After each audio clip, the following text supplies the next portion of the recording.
in and back out on the water as quick as possible. We're a full-line Yamaha outboard dealer and Suzuki outboard dealer, and we have master-trained certified mechanics on site. So if it's just an annual service, electronics install, trolling motor install, or all the way up to a full repower, we can take care of you. So stop by and see us in the corner of Frankfurt and 23rd next to Bill Kramer GM, or call us at 850-851-0453. Penalties come down from Atlanta. I'm Kyle Rickey. That story next on NASCAR Hot Pass. eBay Motors is here for the ride. 120,000 miles of night drives, daily commutes, and who knows how many. Are we there yet? Through countless fixes, elbow grease, and a new radiator, you kept your ride alive. With eBay Motors, you have over 122 million parts to keep it running. And with eBay Guaranteed Fit, they'll be the perfect fit every time. Plus, at these prices, well, we're burning rubber, not cash. Keep your ride or die alive at ebaymotors.com. Eligible items only. Exclusions apply. It was a season when NASCAR created the playoffs. There's so much going on behind the scenes in 04. A season with extreme emotion. This has got to be the greatest day of my life. And the fight is on in the pit area. We dodged a huge, devastating proposition that would have taken us out of this championship. NASCAR Live presents 2004 Chasing History. Somebody will look at a yardstick of our history, and 2004 is going to be on there. Available Monday at MRN.com and wherever you download your podcasts. NASCAR has announced penalties for the teams of Noah Gragson and Ryan Preece at Stewart-Haas Racing following the race weekend at Atlanta Motor Speedway. The teams have been penalized 35 owner and driver points for violating rules regarding the roof air deflectors. NASCAR officials confiscated the parts on Friday during pre-race inspection. Preece is now at 0 points on the season and falls to 36th in the standings from 24th.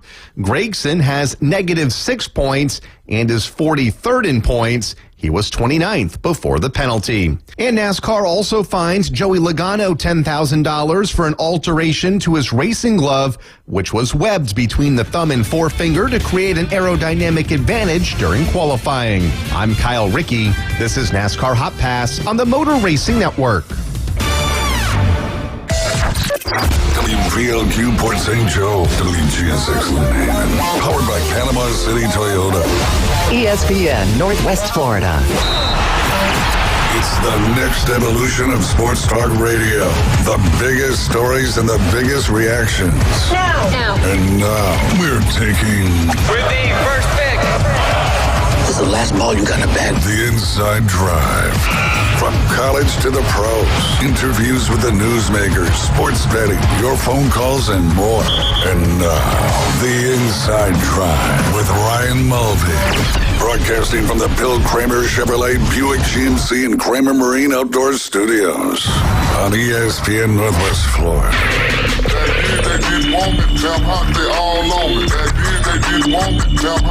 And good Wednesday morning. Typically your last day of the month in February, but not this year, Jay Henley, as it is leap year. We talked a little bit about that yesterday in the afternoon delight debrief. We'll talk a little bit more about tomorrow because it will be leap day. You got any big plans for leap day? Just a normal day? Yeah, just normal day, I guess. Yeah. I didn't plan on it. I didn't know it was leap year, so I don't have no plans. Didn't have any plans? Yeah. And you don't want to play plans last minute because obviously, we've been talking about this day for like the last 3 weeks. It's 3-1. I thought it'd be March 1 tomorrow. I know. But unfortunately, no. Disappointing. So are the farmers. Everybody's disappointed. But it's one more day in February, and they seem like it was a bad luck month, so they just shoved it in there. Yep. 29 days, and it's a weird number, 29. That is a weird number. Isn't it? Do you know anybody else their favorite number is 29? Uniform-wise? Or are we talking uniform? Just in general. Like anybody ever said, hey, what's your favorite number? They're like 29. You're like, ooh. All right, then. Yours is 13. Mine's correct. 3. D. Hayes, 10? Very close. Very 9. close. Further away. Oh, kidding. 11. Yes. Bingo. Yeah, there we go. Ding, ding, ding, 1-1. ding, ding, ding. 311. Sticks. 311, the band. That's it. No, amber is the color of your energy. You are listening to the Inside Drive on 104.3 in Panama City Beach, 101.9 in Port St. Joe, along that beautiful Forgotten Coast, which is a little windy, but certainly beautiful right now. You can also watch us on Facebook, X, and YouTube. Just search ESPN Northwest Florida. Give us a like, give us a follow, and then, of course, we'd love it if you'd share our live shows. That just helps us out, and we appreciate that very much. You can also download the free mobile mobile app inside the Google Play or Apple Store. Just search 104.3 ESPN Northwest Florida. And as I've been reminding you since we started, we now have a TikTok page, The Inside Drive. We just posted a video this morning with our little interview yesterday with Brad Law. He's the Director of Broadcast Operations at the Auburn Sports Radio Network, and was able to clip out specifically previewing the big game tonight between the number 4 ranked Tennessee Volunteers and the number 11 ranked Auburn Tigers, which will be right here on ESPN Northwest Florida, should you not be around your TV. But if you download the free mobile app, you can listen to it anywhere you go. I was going to talk about a lot of different things in this first segment, Jay, but you got me a little fired up coming into the show. It's not time yet because I want to get to some things, but you got a little bit of a rant you want to go on today about the golf professionals and the golf business in general. Sure. Okay. Yeah. You just let me know when it's time, all right? But I do need to get to a lot of things in this first segment. Yeah, go ahead. Yesterday was a huge, huge day for Bay County athletics, both on the middle school and high school level, and for future offer letters for Bay High wide receivers, which we'll talk about as well. But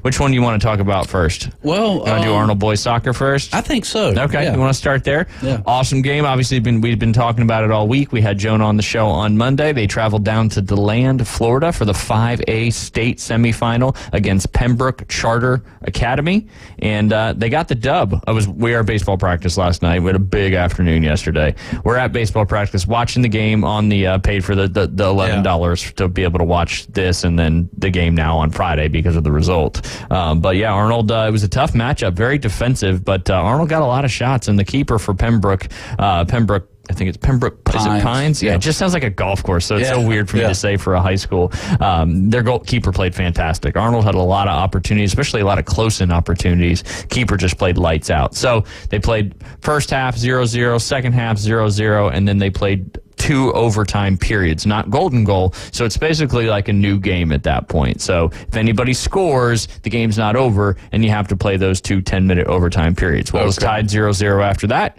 So, of course, what does it go to? Overtime? No.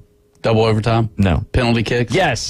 Third time's a charm. Yep. We had two periods of overtime there. Went to penalty kicks, and just intense, man. Penalty kicks in soccer. And it's crazy with soccer because, you play this really long game, a lot of back and forth action, and then it gets decided by, shooting from the penalty spot inside the box, which not in theory, but the reality is the shooter has a huge advantage in that. Just goalies in penalty kicks do not have the advantage, and if you don't agree with me, that's fine, but I think that's certainly how it goes. So if you're 3 seconds into the game, right, and there's a penalty right off the get-go. In the box. In the box. It's got to be in the 18-yard box. Okay. If there's a penalty or a handball in that box on the defending team, then you get a penalty kick from the penalty dot. At the end of the game or at the end right of the then half? and there. Oh, right then and there. Yes. Okay. So, Okay.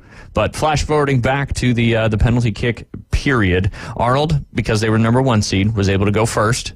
They scored. Pembroke scored. Arnold scored. Pembroke scored. Arnold scored.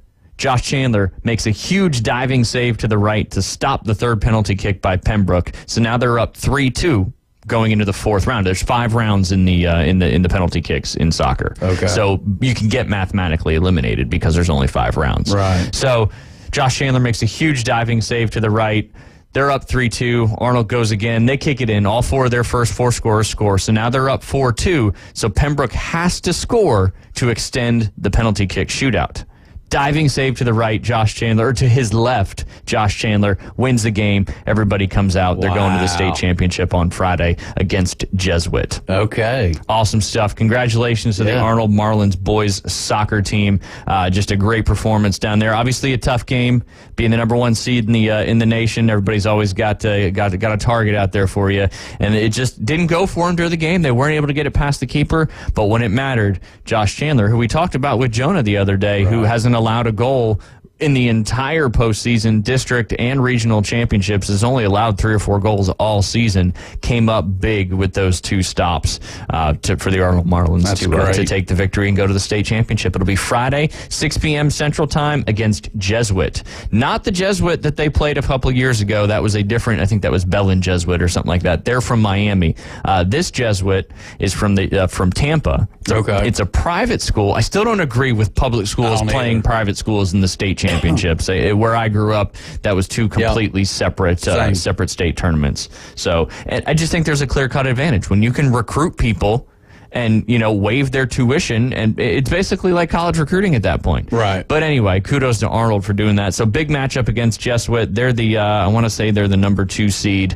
I'd have to go back and look. Don't know that one off the top of my head. But Jesuit's a private school out of the Tampa area. Costs $18,000 a year to go there. And it's an all-boys school. Interesting. Yeah. Huh. Versus the beautiful Arnold High School here on Panama City Beach. Yeah. And match up against the public school kids from the beach versus the private. I always call them cake eaters. That's what we called them growing up in hockey, against the private kids from Jesuit down there in Tampa. So what's that Arnold boys soccer team going to do for the next few days? They're just going to hang out down there? No, they're going to practice. They're going to watch film, get prepped for this huge game, and they got film from and Jesuit scored with 3 minutes left in that game to win that one 2-1. But yeah, should be an intense one. And the cool thing is, we talked about it. Dave and Buster's had that live watch party yesterday. They had over 100 people watching the Marlins game. They had it on all the TVs in that little event room back there when you first walk in to the left. They're going to do it again on Friday, which is exciting. 20% of all the proceeds will also go to Arnold Boys Soccer as well. So, but I'm sure now that they're staying down there, like Jonah said on Monday, they're staying down there for several more days. Yeah. It's going to be more expensive. So anything that anybody wants to do locally to help out the Arnold, it's so hard to say Arnold Marlins. Yeah, no, I get it. It's two different, completely different words, but it's just they all roll together a little bit on your tongue. So you got to eat a lot of wings at Beef O'Brady's, right? Is that it? 20, or is it Beef O'Brady's that's doing the 20%? No, it's not. No, I just said Dave and Buster's like 4 times. Why there's a watch party at Beef O'Brady's, or no?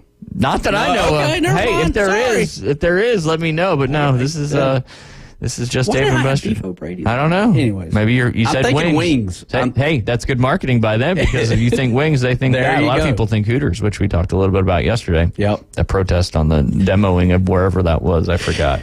But again, congratulations to the Arnold Marlins boys soccer team with that huge PK victory yesterday. And then moving over to the middle school side of things, county basketball championship, men's or boys side of things lived up to the hype. That is for sure. I'm hoping to get Jenks or Bayhaven's coach on the line tomorrow. Maybe both of them. We shall see. But Jenks ended up winning that one 37-35.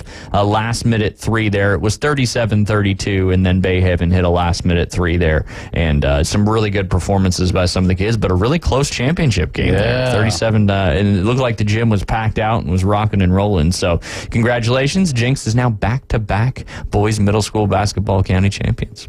Those kids are so good. Yeah. The Jinx. Yeah, you watched them in person. Oh, yeah. I mean, they're so good. The future of high school basketball is bright. It's insane. That is for certain. And then, of course, last but not least, got to give a big congratulations to the University Academy Lady Eagles soccer team, as talk about another intense, dramatic game, just like the Arnold game following up in the evening. It actually got kicked off at 3:30. Luckily, we were there very early because the game started at 3:30. Thought it started at 4, but got going a little bit earlier, and I think they did that because there may have been extra time, and it turns out there was.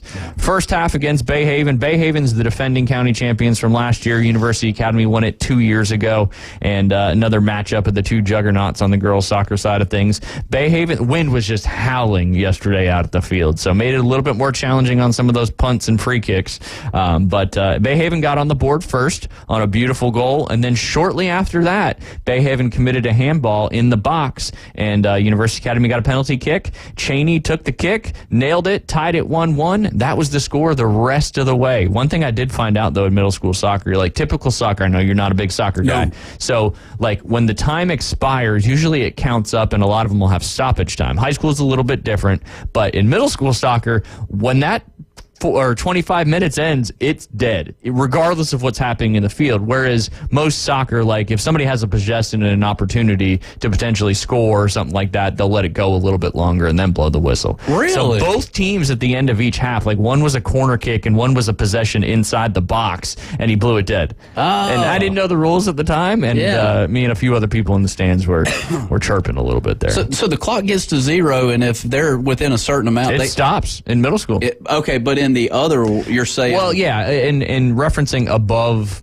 high school Right. or high school and college as well has stoppage time. But yeah, typically there's stoppage time because of injuries and stuff like that. But yeah, no, the clock, if there's a possession, the clock does not stop if there's an opportunity. And it's just typical normal soccer. So it was pretty crazy there. So anyway, that happened to both. And then they played 2 golden goal overtime periods, meaning not like the high school soccer where you basically were playing those 2 10-minute periods regardless if anybody scored. And if the final score was separated at that point, that team would have won. Middle school, they do golden goal, which means if you score a goal, it's over. Okay. It was 2 5-minute overtime periods. So that first 5 minutes was really intense. A lot of good opportunities for both teams. And then the 5 minutes ended. They switched sides, did it again. We had an opportunity right at the end of that second period and just missed out on that, so it went to PKs. So another PK action. But I also got to give a shout out to Emma Krelling, the goalkeeper, and Mr. Ian Krelling. He's the girls soccer coach. His daughter.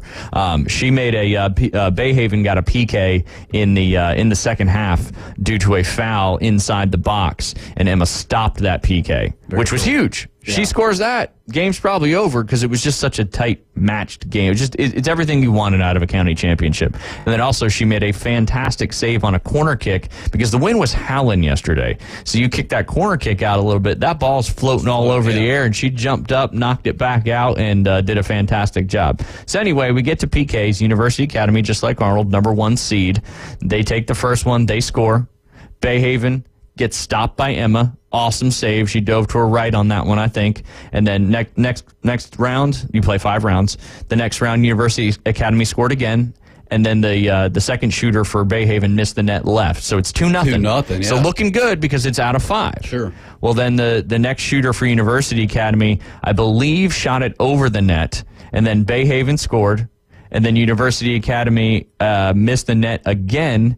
And then Bayhaven, I think Bayhaven scored to make it 2-2 at that point. Ooh. And then, so now that was the 4th round. So now you're in the 5th round. University Academy scores, and then Bayhaven scores again. So it's 3-3 through the 5 rounds. So now you're basically sudden death round by round. University Academy shooting first. Okay. So in the 6th round, University Academy scores again. Bayhaven scores again. And then in the 7th round, same thing happens. University Academy scores again. Bayhaven. So it's now, that would be what, 5-4. Mm-hmm. And then Emma makes a save on the last shot in that 7th round, and University Academy wins the girls' championship. The intensity of all that. And it was a huge crowd out there. I mean, for a girls' middle school soccer game, the stands were packed out. It was awesome. That is so cool. And again, I've never been involved in middle school sports before, but now being involved not only with the radio show, but personally, it's pretty exciting to witness all this stuff. That is cool stuff. Kudos to all the University Academy girls' soccer team on bringing home their 2nd county championship in the last 3 years, but also kudos to Bayhaven Charter Academy on a great spring season, and just it's cool because they're all, and it's just so tough. That's what sports is, right? Somebody's going to win, and then somebody's going to feel that devastating feeling of losing the championship game. That's right. And it's kind of what makes sports so great, and that's why when you win one, you really have to embrace it and soak it all in, because it's not easy to do. Yeah. And if you've lost one before, you know what that feeling is. Did Coach get a Gatorade bath yesterday? No, he didn't. I wasn't able to make that happen, but I got you. It was just an awesome soccer game. That is for sure. Also want to give a shout out to, and I'm assuming he's a wide receiver, and if he's not, I apologize, but that is Javar JT Bowden. He's with Bay High. He received an offer letter from the University of Arkansas. We'll have more details as I learn more when he may be signing, but he's a tight end.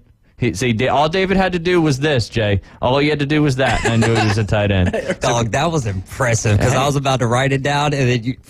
Well, it's a T. There's no other position. Well, he's not a tackle, so. Well, it could have been timeout, though. You know what I mean? It could have been timeout, but we don't usually take timeouts except when we go to break here on the Inside Drive. So, congratulations to JT Bowden, as he got an offer letter from the University of Arkansas. 2 football players. You have Peyton Gay over there. I think his signing is this Friday coming up as well, too. So you got Peyton Gay going to Texas A&M, and now JT Bowden going to Arkansas. If he decides to accept that offer letter, and I would assume assume he is. I believe, me and Dave were talking to her, I believe he's a junior, but we'll get some more details on that as we get a little closer to when he is going to be signing, as I think he still has one more year to play there at Bay High.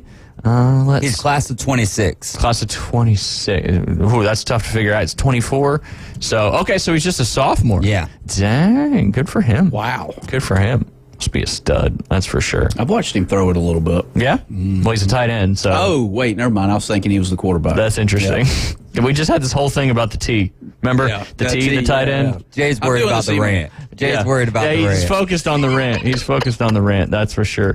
Also, we have a good relationship with QB Vision and all the folks with that awesome organization. They've got a pro-style camp series coming up at Santa Rosa Beach on March 30th. That's going to be for QBs, wide receivers, and tight ends. That's going to be 5th through 12th grade. Just a great opportunity if you've got a quarterback, wide receiver, young or in high school, to continue to hone their skills and develop and learn what it takes to make it to that next level. You can go to qbvision.net/camps to register. And they got QB Vision Gulf Coast, which is a branch of QB Vision, but just a great opportunity when you got these guys coming down here to the beach and representing. So got to go check that out. Whew, I talked a little bit more about those the soccer games than I thought I would. They got a few other things, but we can bleed that over into the next segment. Or you got to go on your rant some point before Keith gets on the show. So I guess I'll just run through this one really fast. I know, Jay, you didn't see this one, but potential Game of the Year candidate came from the NBA last night. Max Strus turned into Tracy McGrady and hit one of the greatest buzzer beaters in NBA history. They were down 118-119. The Dallas had just scored. They got the ball back. 1 second on the clock. Get it inbounded. Get it going. It was the second longest game-winning buzzer beater in NBA history at 79 feet. Absolutely destroyed the Mavericks, as I thought they had that one in the bag. But not only did he make that buzzer beater shot, he also dropped 15 points in the last 3 minutes and 46 seconds on 5 straight three-pointers. He became the 4th player in the last 25 years to make that many threes in the final 4 minutes of the game. 13 points, 33-second vibes right there. So good stuff coming out of there. You also had a buzzer beater in college basketball as well. You had, it was Nevada. Sorry, I didn't pronounce it correctly. It's Nevada. It's a, I don't know, is that Nevada? It's not Nevada. It's Nevada. Is it? I've got relatives that live out there. Okay. They corrected me when we went and visited. So they beat Colorado State University on also a last-second buzzer beater, both from the other side of the half court. The Nevada one was right there at half court, where the Strus one, Max Strus's, was in between basically from the logo on the other side of the court. So pretty cool stuff there. Buzzer beaters always exciting, but keep an eye out on that Game of the Year potential. That's for sure. I got a lot of other stuff to get into, Jay, but when we get back, if you want to get into your rant, we certainly can. And we can expand on it, because I have no idea what you're going to talk about. Yeah, we'll see. See what happens. Keith's going to be bringing the heat today with the Afternoon Delight debrief. I can't wait to see what I've got one for tomorrow that came across this morning that the headline itself is beautiful. Do I need to do some homework for one, or are we just going to let Keith roll? We'll probably let Keith roll. He's got a lot to get into today with the Cognizant Classic at the beaches, or whatever it's called, formerly known as the Honda Classic. That's what I'm still going to call it. And I'll re-up on my Hard Rock bets when he gets on it. There you go. So, if you win some of those bets, you don't have to re-up.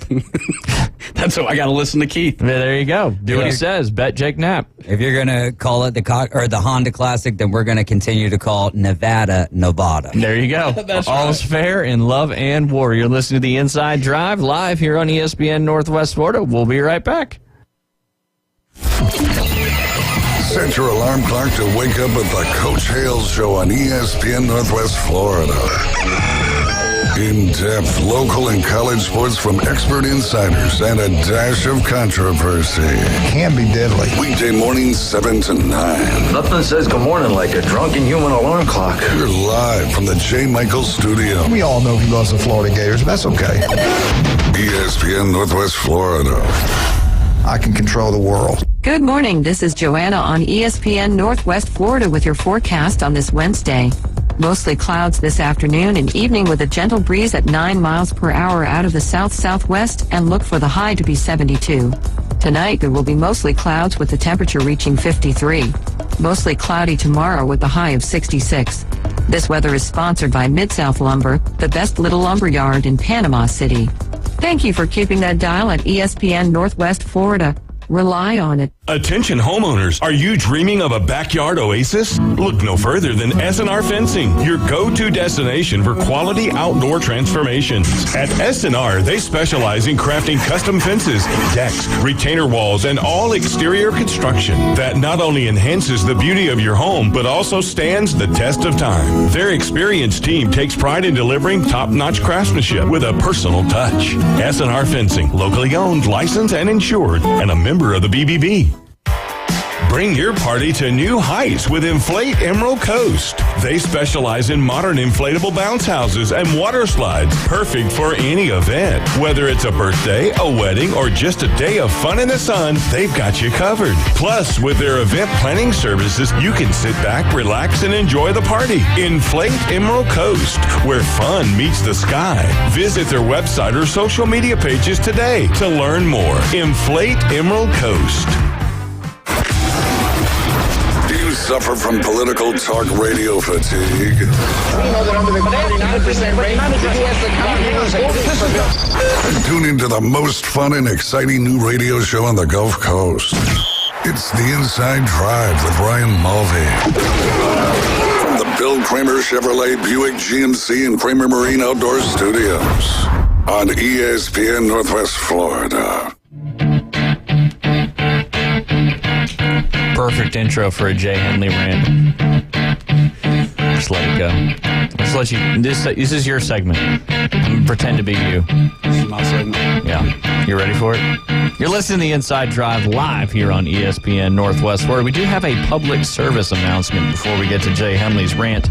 Buffalo Rock is now hiring Class A CDL delivery merchandisers. They're doing a $1,250 hiring incentive, a $1,000 Class A CDL incentive. You can join their team. You can apply at buffalorock.com/careers. Why join their team? They're paid weekly. 401 retirement plan with 401k retirement plan with match. Awesome insurance benefits, and then 40 hours paid vacation after just 180 days. All right, see ya. Yeah. See ya.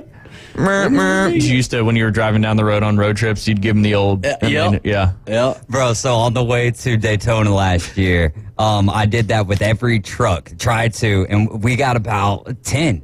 It was surprising how many we didn't get, but the fact that it felt like once that first one happened, it was just like, all right, here we go, man. Yeah, good stuff. I feel like there's certain demographics that will have a better opportunity to be a better percentage of the honks when you give it that. Young kids and, some of those other demographics that follow Jay around. I'm just amazed at how truck drivers travel 500-600 miles without stopping and using the bathroom. It's amazing.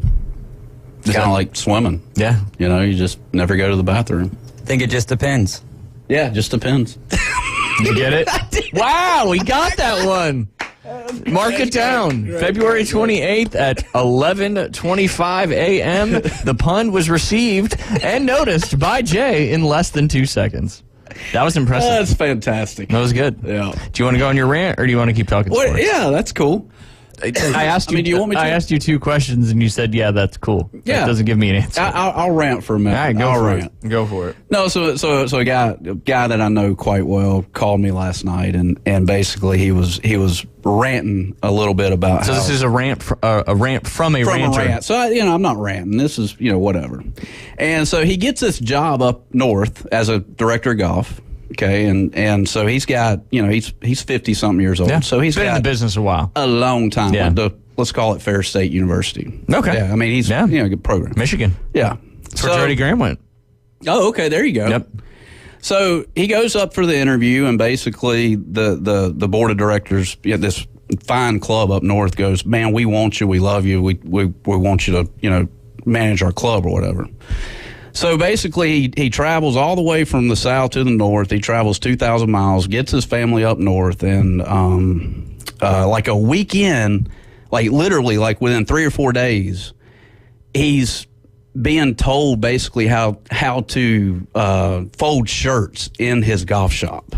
And so, as the director of golf? As the director of golf. Who's telling him how to fold the shirt? General manager. Yeah, the general manager. And I'm like, what in the world, dude? Like, you've done traveled 2,000 miles with your family. You're 3 days into this job, and like they're asking you how they can't even say that you're folding shirts correctly. What in the world, dude? I've got a lot of questions. First off, is he really bad at folding shirts? No. Yeah. Or can you be? I don't know. Yes, you can be bad at folding shirts if you're just folding them up. Like, it depends on how you put them up. Yeah, that's true. Well, I don't know. Did they not have shop staff? Yeah, it's just the fact There's a lot of it, yeah. though. You know what I'm It's saying? a strange thing. Like, More like, working on how we're going to build revenue or build our member experience, assuming it's a private club. It's private. Yeah, so how are we going to build our member experience? What are we going to do for the members? How are we going to maximize? And maybe there's financial issues. Maybe that's some of the stuff they should be focusing on. I couldn't agree more, Ryan. But couldn't agree You more. get people into the door by having shirts that are folded correctly. And merchandising is important. That is There's important. no doubt. There's But no- typically, Right. you have a good staff with your golf shop. Some of these private clubs even have merchandising managers at their clubs. Yeah. And that's, falls under the director of golf. Sometimes falls under the GM. But yeah, interesting. It just, it happened to me just a few years ago, and I'm not going to name the club or Name whatever, it. but no, I'm not. Come on. Do it. No, We're not scared. I'm not. But basically, like I was taught how to pick a driving range for an hour. Ooh. Let me guess. This might have been north of Atlanta. I'm not saying Canongate? No. No? I'm just Club Corps running on? I like it, Jay. Stick to your guns. Absolutely, we man. know, though. Like, come on. Like, you're gonna sit there. It's like trying to tell Jeff Gordon how to change oil in his car, right? Like, I mean, not that He doesn't typically change his oil, though, right? but he knows about cars. Does he? I mean, or Dale Earnhardt Jr. does. Yeah. Yeah, whatever. But We went from Jeff to Dale Jr. He was like, I'm treading in some dangerous waters here to talk about Jeff. Yeah. Seriously. no, it's just look. We got to get our mindset on bigger things. Well, in my and opinion. in all seriousness, I mean, the golf professional business is a very weird one because historically it's all been about, working 80, 90 hours a week for no money. Right. And maybe you get an opportunity to teach some lessons to make some extra bucks. And it's all, the salaries in assistant pros and stuff like that have always been very, very low, especially when you get into populated places like South Florida. Sure. I always used to call it the golf professionals graveyard because there was just so many clubs down there. So if you were a dime a dozen, so you were interchangeable, and there were so many people wanting to get in the business. But I think we've even talked about it with Nathan Charnes, the secretary of the PGA of America. How do you keep getting people to get into the golf business?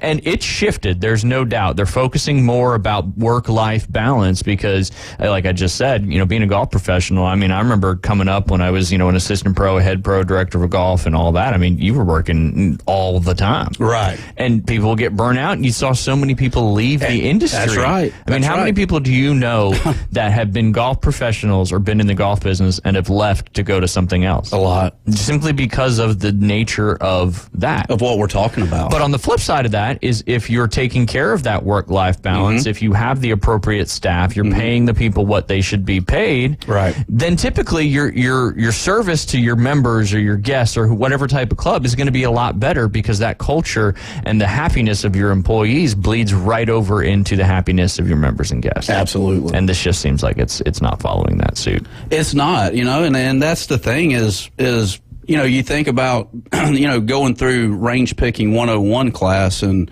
I get it, like if it's somebody that's brand new to the business, but somebody, I guess, like myself that's been in it for 20-something years. Yeah, you spent some hours in a picker. You know what to do. But at the end of the day, it's just like, I know that particular person wants control, but the fact of the matter is they're losing more control with what they're doing in range picking 101 class. Is what I'm saying. Yeah, that's taking away from something else. And I've seen it so much I feel like in this this is golf. a TED Talk. Well, yeah. You know what a TED Talk is? Yeah. You do? Yeah. No, keep going. I didn't want to stop. I didn't mean to stop you. I just felt like it was a TED Talk, but a back and forth TED Talk. Yeah. Typically, a TED Talk's just one person. It's I can see you doing a TED Talk. You think so? Yeah, absolutely.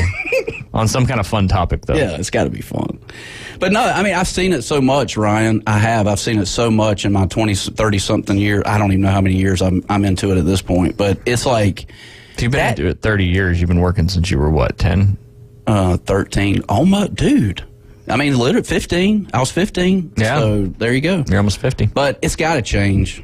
Yeah, I think it is, and hopefully this is just an isolated experience. But yeah, I mean, I don't know. I could go on for hours about this topic, just because I've been in the business for literally my entire life, and I've seen management companies, and I've seen culture things, and at the end of the day, your business survives on culture. That's right. And if your culture is good, your business is good. That's right. And if your culture is bad, your business can go south very quickly. Yes. I've seen it firsthand. Yeah. And that's important. I mean, and that's any industry. Right. Culture is king. And that's the same thing we talk. Well, we'll tie it right back into sports, Jay. We talk about culture on sports teams all the time. We talk about the culture of the Arnold Marlins boys soccer team.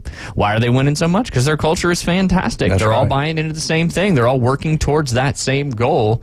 And of course, they hate losing. That goes well too as well. But yes, switching back in. I like that though, Jay. That was good. Hey, how many home runs did you pick for Ohtani? I picked 20. 20. David, I picked 15, 12.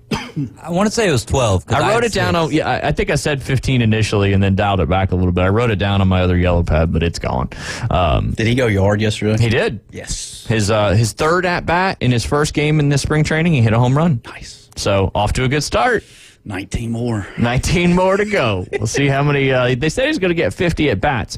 So did he bat again after that, or was that his last at bat? I'm not sure, but I'm only a box score away, so give me a second. That's true, because I was going to percentage it out for you. So if he did not bat again and he hit a home run in 3 at bats, that's what, 33.3% repeating. So if you do that over 50 at bats, that's roughly going to be what, 12 home runs ish. A little more than that, 15, 16. So still there. Yeah. I mean, and if he did, it was 25 if he got another at bat. But I'd be shocked if he got another at bat again in that one. But yeah, cool stuff there. Tony knocking his first home run as a Los Angeles Dodger, albeit in a spring training game, but it's still a home run nonetheless. Had some big. You got it, David? Yeah, he was just 1 of 3. 1 of 3. There you go. 33%. 33% into 50 has got to be somewhere around, 18, 20, 36. No, about 16. Right. 16 between 16 and 17. So yeah, he's got to maintain that pace, though, that's for sure. But it's looking good for you. He's off to a good start. Looking good for you. We'll see. Yeah. But he could just... he did have a strikeout as well.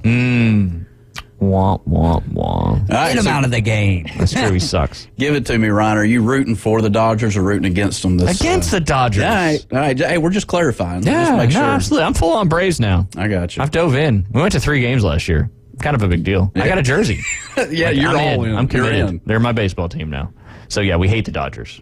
What about the Giants? Well, yeah, and then the Giants. I mean, that's a big rivalry too. The Giants and the Dodgers. You being over in that Bay Area. Yeah, but I just said I'm not a San Francisco Giants fan. He holds no allegiance. No, only to the Bravos. Only to the Bravos. Yes, sir. And I did when we were there. We were A's, not Giants. That's right. But that's why I followed kind of Mark McGwire. It was kind of one of those things. I was young, so I like players, not necessarily. We were watching that Nolan Ryan documentary the other day. I'm going on tangents now. And his 5,000th strikeout, if I remember this correctly, was against Ricky Henderson. And he was one of the guys I followed because he was with the A's at the time when I was starting to watch baseball from like 89 to 91, 92 when we lived out there. Yeah. But yeah, didn't realize he struck out Ricky Henderson to get his 5,000th strikeout. That's such a great documentary. Oh my gosh, man. Fantastic. Yeah. Fantastic. And I got another one coming. It's so hard to keep track of all of these great documentaries that are out right now, but they've got another one coming out about the Montreal Expos. Oh, can't wait for that one, too. Back when MLB jerseys were great. Yes. Make MLB jerseys great again. But when you think of a man's man, you think of Nolan Ryan, right? Oh, yeah. Like, I mean, who's another, like, man's man that like, off the top of your head that you can Goose Gossage. Goose Gossage. There you go. That's a good one. Did he have the handlebar mustache? Yeah. If you wear a handlebar mustache, you got to be a man's man. You're a man's There's no man. doubt about that. Yeah. Ted Williams, absolutely. If we're just sticking with the baseball side of things. Yeah. Jose for a little while until he really got into the juice. You can't consider a man's man with the juice, right? No, because doesn't it do something to your? Yeah, that wouldn't be good. No, not so much a man's man at that point anymore. I don't know. I've never done the juice, so I don't have any specific experiences with that. But You would have an excuse at that point. Yeah, I guess. Man's man. Man's man. But yes, we had some college baseball games yesterday, those old Tuesday midweek games. We talked about it briefly with Brad Law yesterday, but we did have a couple more upsets. UC Santa Barbara, the only reason I bring them up is my dad's alma mater. He played baseball there, and they lost again. They lost to Pepperdine 10-9 in their 24th. They got to be out of the top 25 now. The Camels, they run 40 miles an hour, but didn't run 40 miles an hour yesterday as my Coastal Carolina Chanticleers took down the number 21 ranked Camels 9-2. Just a great outing there by the Chants over there at Brooks Stadium, the Palace as they call it. Mm-hmm. Paul Juice, now with Stitch Fix. Oh, yeah. Carolina alum. It's funny when I talk to him about Coastal because he's so much younger than I am. Right. So like he's been like at the university when they won the World Series and when all these other things have happened. So it's just funny to hear his perspective. But we had another upset in Florida. Number 4 Florida went down, and I've talked about this university before. Watch out for them. That's Stetson University. They took down Florida 7-4 in that midweek game yesterday, and ironically, that was also in DeLand, Florida. Jay, it wasn't at on campus there in Gainesville. It's probably a tournament or something. And then Stetson, is that the old Cologne back in the day? Well, that is a cologne. Yes, that is true. Like Brute. Did you ever wear Brute? No, I'm not 82 years old. It was in the green bottle. Yeah, I remember that. Yeah. I think just because my dad, put it on as aftershave. But anyways, perfect example. Keep going. I'm sorry. It burns when you put it on. But it's a good burn because you know it's doing something. You're gonna have some hair on your chest soon. Yeah, that's a man's man thing to do. Wear Stetson cologne with the aftershave. Now I do have a really crazy question here. This is all right. Here, one more before you ask your crazy question. Alabama hangs on against UAB to remain undefeated in extra innings yesterday. A little comeback action. Won it in 10. Very cool. Go ahead. Answer your question. I just wanted to reiterate Alabama's undefeated in college baseball. Roll Tide. Do you shower then shave, or do you shave then shower? I actually shower and shave at the same time. I have a mirror in the shower. I was about to say, man, you keep that neckline tight too. It's nice. Efficient. Because that's going to add extra time if you do it before or after. Might as well do it. Why? It's part of my routine. I got you. I'm going to guess, and I hope it's not before. I hope it's after. No, I do. But you got to shave first and then get the hot water to basically get the pores of your skin to close up. It's the polar opposite. You get that hot water to stimulate those hair follicles, so when you shave, you're getting a better shave. I disagree. Man, we got to get some kind of expert on the line to debate this. Well, see, for me, it's a little bit different. And whenever I shave my head, then I end up missing some, like doing it just in the shower. So I actually kind of do a little bit of both, right? So I shave before and then shave. Like reshave after to make sure that I've got everything. I got a lot more to shave Beth, than you guys. I agree with you too. If there was a way we could put up a poll, I guess if I had access to our Twitter account, we can do a poll on there. Shave before the shower or after the shower? I can work on that. There you go. All right. And see, and we'll put it up there and see if or in the shower like Ron Mulvey. I guess it's three options. Look, efficiency. I'm all about time. There's only so many hours in the day. That's right. I don't need to waste another 3 minutes showering before or shaving before and after. But how does that mirror, like that mirror's got to be fogged up? See, you're not experienced in this. The mirror has water that goes into it that is hot. So you fill it up with hot water, it backs the mirror so it doesn't fog up. Yeah, see, look at what a waste of time that is. No, I'm just kidding. No, I'm just kidding. But I do that while I'm getting, when I first get in, I'm being efficient with it. I got you. Okay. You really brought a lot of heat in this segment. I appreciate it. Yeah, and all of a sudden, it's 11:40, and we got to take our second break of the Inside Drive on this Wednesday. We're working on getting that poll up there on, yes, Dennis Eckersley, Cliff Austin was one of my favorites as well. But she said shave before, though. You can clean up the shaving cream. So maybe Beth agrees with you. All right. You're listening to the Inside Drive live here on ESPN Northwest Florida. We'll be right back with some more riveting conversation. ESPN Northwest Florida, your home for Mike Greenberg. Doc made a fascinating decision. Many people in his position would have done the same. But it did invite an enormous amount of scrutiny. Now he goes there, and they have immediately looked awful since he got there. Now, how much of that is his fault? I don't know. But at the end of the day, if this thing doesn't get much better, I don't think Giannis gets the blame. Maybe Dame gets some of the blame, but I think it's going to fall on Doc. Greenies. Weekdays on ESPN Northwest Florida. Sports fans, we love our teams, but let's talk real estate for a moment. Meet Berg Title, your trusted local real estate title and escrow company. Based in downtown Panama City, Berg Title knows the community inside out. They handle everything from title searches to escrow services with expertise. Honest, reliable, and here to make your real estate journey smooth. Remember, it's Berg Title. Call them at 850-250-2900. That's Berg Title, your partner for a worry-free real estate experience in Panama City and Panama City Beach. Did you know that fees associated with real estate closings are virtually the same from one title company to the next? So what sets South Oak Title apart? Effective communication, customer service, expertise, and technology. If you're buying or selling real estate, refinancing a residential or commercial property, tell your realtor you want to close with South Oak Title. South Oak Title, with locations across the Southeast, including Panama City Beach, Inlet Beach, Destin, and Fort Walton Beach. Visit them online at southoaktitle.com. Signworks, a business serving businesses since 1985. Everything from signs and banners, vehicles and boats, magnetic and real estate signs, contractor signs, and much more. Signworks can do large format, full color printing too. Signworks, a real professional in the business world. Call Signworks at 785-8899. Signworks, 850-785-8899. Starting fresh. Fresh new start. Locally sourced, Farm to Radio. The Inside Drive with Ryan Mulvey is live and local. From the Bill Kramer Chevrolet Buick GMC and Kramer Marine Outdoor Studios on ESPN Northwest Florida.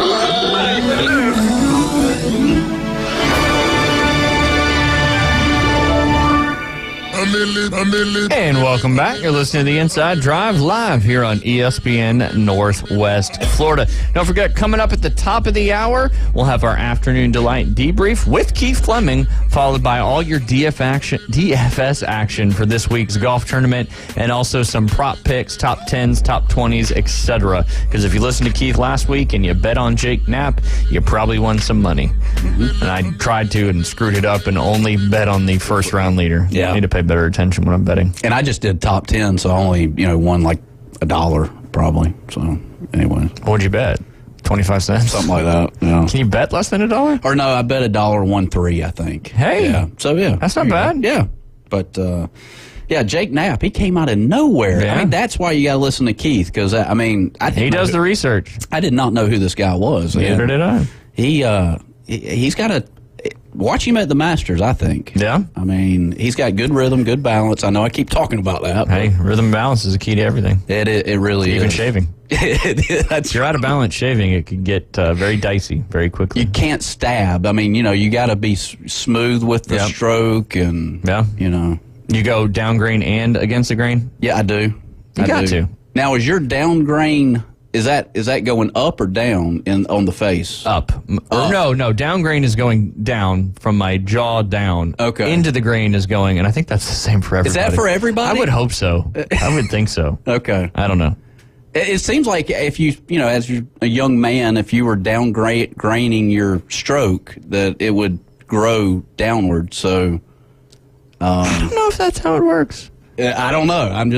I'll do some But I research. feel like into the grain you get a closer shave. But you can risk razor burn a little bit more on that one. Yeah.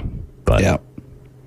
You know what's kind of crazy is I don't really, like, sometimes I'll get a little bit, like I'll splash some water on it, but sometimes I'll just start dry shaving, like if it's not too long. Yeah. If I dry, I couldn't do that. Yeah. No, there's no way you can. But look, I'm like Patches O'Hooligan over here. Hey, to each his own. Whatever works. Whatever works. That is for sure. That is for sure. We got Keith Fleming up coming at the top of the hour. Jay Henley. Got a few golf things. As it is a lot of golf going on right now in that golf time of the year. But yes, sir. There is a poll. On Twitter? Now, well, it's on the video, on the Facebook video. You got it on the Facebook video? Yes, sir. It took me a little bit of trial and error, but we got it going. Dang. I'm impressed. I got to go. That's why I love this show, man. We actually got like teamwork going on here. I gotta make sure I get in there and vote. Yeah, no kidding. I can feel though the pre-shower shave, because if you've got any leftover shaving cream, the shower will take care of that. Right. Versus when you come out, then you got to really make sure, and then you get water all over the counter, and it's this whole big thing. Yeah. So I could see the pre-shower shave. You going to try it tonight? No. I'm committed. We got a text earlier from James. He said his buddy's brother caught the 5,000th strikeout of Nolan Ryan, Chad Kruger. Yeah, he was in the documentary, wasn't he? How cool is that? That's awesome. Wow. We got to get James. We got to get him on the line. No kidding. That'd be awesome. Wow. Small world, man. Very. Sports world is tiny. It feels big at times, but it's very tiny. And I think the golf world's even tinier, that's for sure. Yeah. But yes, getting back to the Live Golf update. I know AK Anthony Kim is going to be playing this weekend in that Saudi event. But on Tuesday morning, Live Golf announced an agreement with U.S.-based streaming partner Caffeine. As if you didn't know what the CW was, you probably don't know what Caffeine is, to carry the league's Friday tournament coverage through at least the rest of the year. Below is an extending sampling of golf's, this is from golf.com, Hot Mic newsletter on the agreement. It is Coffee Golf. In the name Caffeine, if the name Caffeine TV means nothing to you, well, you're not alone.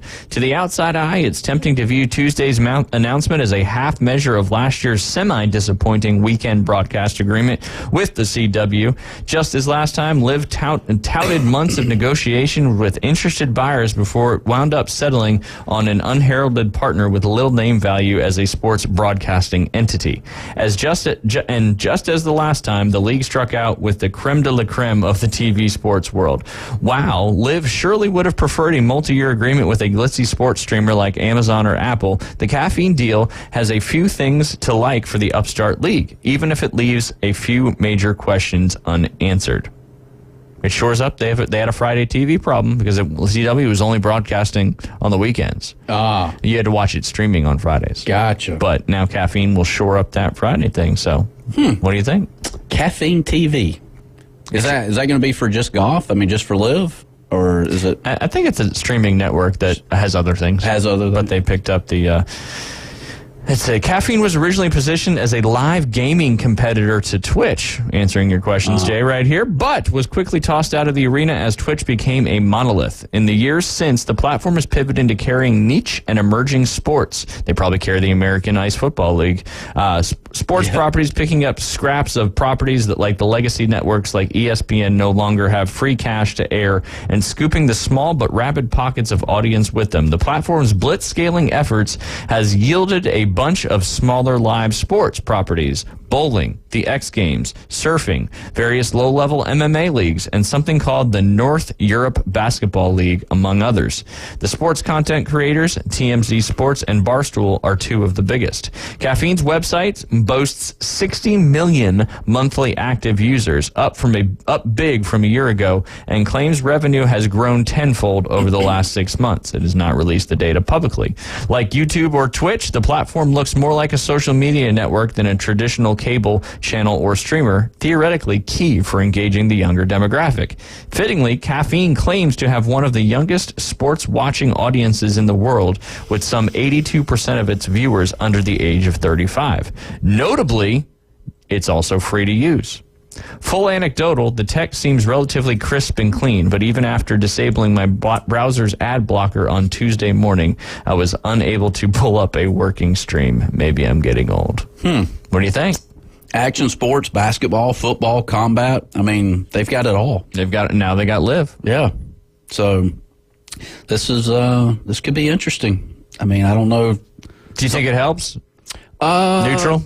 Yeah, I mean, if you get the word out there, I mean, I'm just seeing Caffeine for the first time. So as was I when I found this article. Yeah, Caffeine TV. So CW's got them Saturday, Sunday, and then Friday. This is kind of a Golf Channel preview. Yeah, that's a great analogy, because Golf Channel seems to carry the weekday broadcast of most of the PGA Tour events, and not all of them, but most of them, and then they pivot to whatever the major network is that's carrying it, which is probably happening this week in the Cognizant Classic, if I am not mistaken. Yeah. I would think Golf Channel would have it the first couple of days, and then that's probably an NBC one. Is this Groundhog Day? Because wasn't the Cognizant Classic last week? No. It wasn't? No. What was the Mexico one? That was the Mexico Open at Vidanta. Oh, I thought, okay. All right, so this is the And Groundhog Day, yes, was this month, but it was about 26 days ago. It's the second, right? I think it's the second. I think so. Yeah. Because the first is just, that'd be ridiculous. Because he did see a shadow. He did. Why would it be ridiculous if it was on the first? Well, it seems like it's ridiculous it's on the second. Like, why is it not the first? I So I guess the agree with flip you. side of what I just said. It's ridiculous either way around, Yeah, right? I guess. Leap Month, Groundhog Day. Good movie, Bill Murray. Yeah, it's good. Yeah. Interesting. You just keep doing the same thing over and over. Yeah. Every day. They call that insanity, I believe. Right, they do. All right, I got another golf topic for you, Jay, as we round out the first hour of our show today before we're joined by Keith Fleming. This is Golf Digest's ranking of every PGA Tour course from best to worst.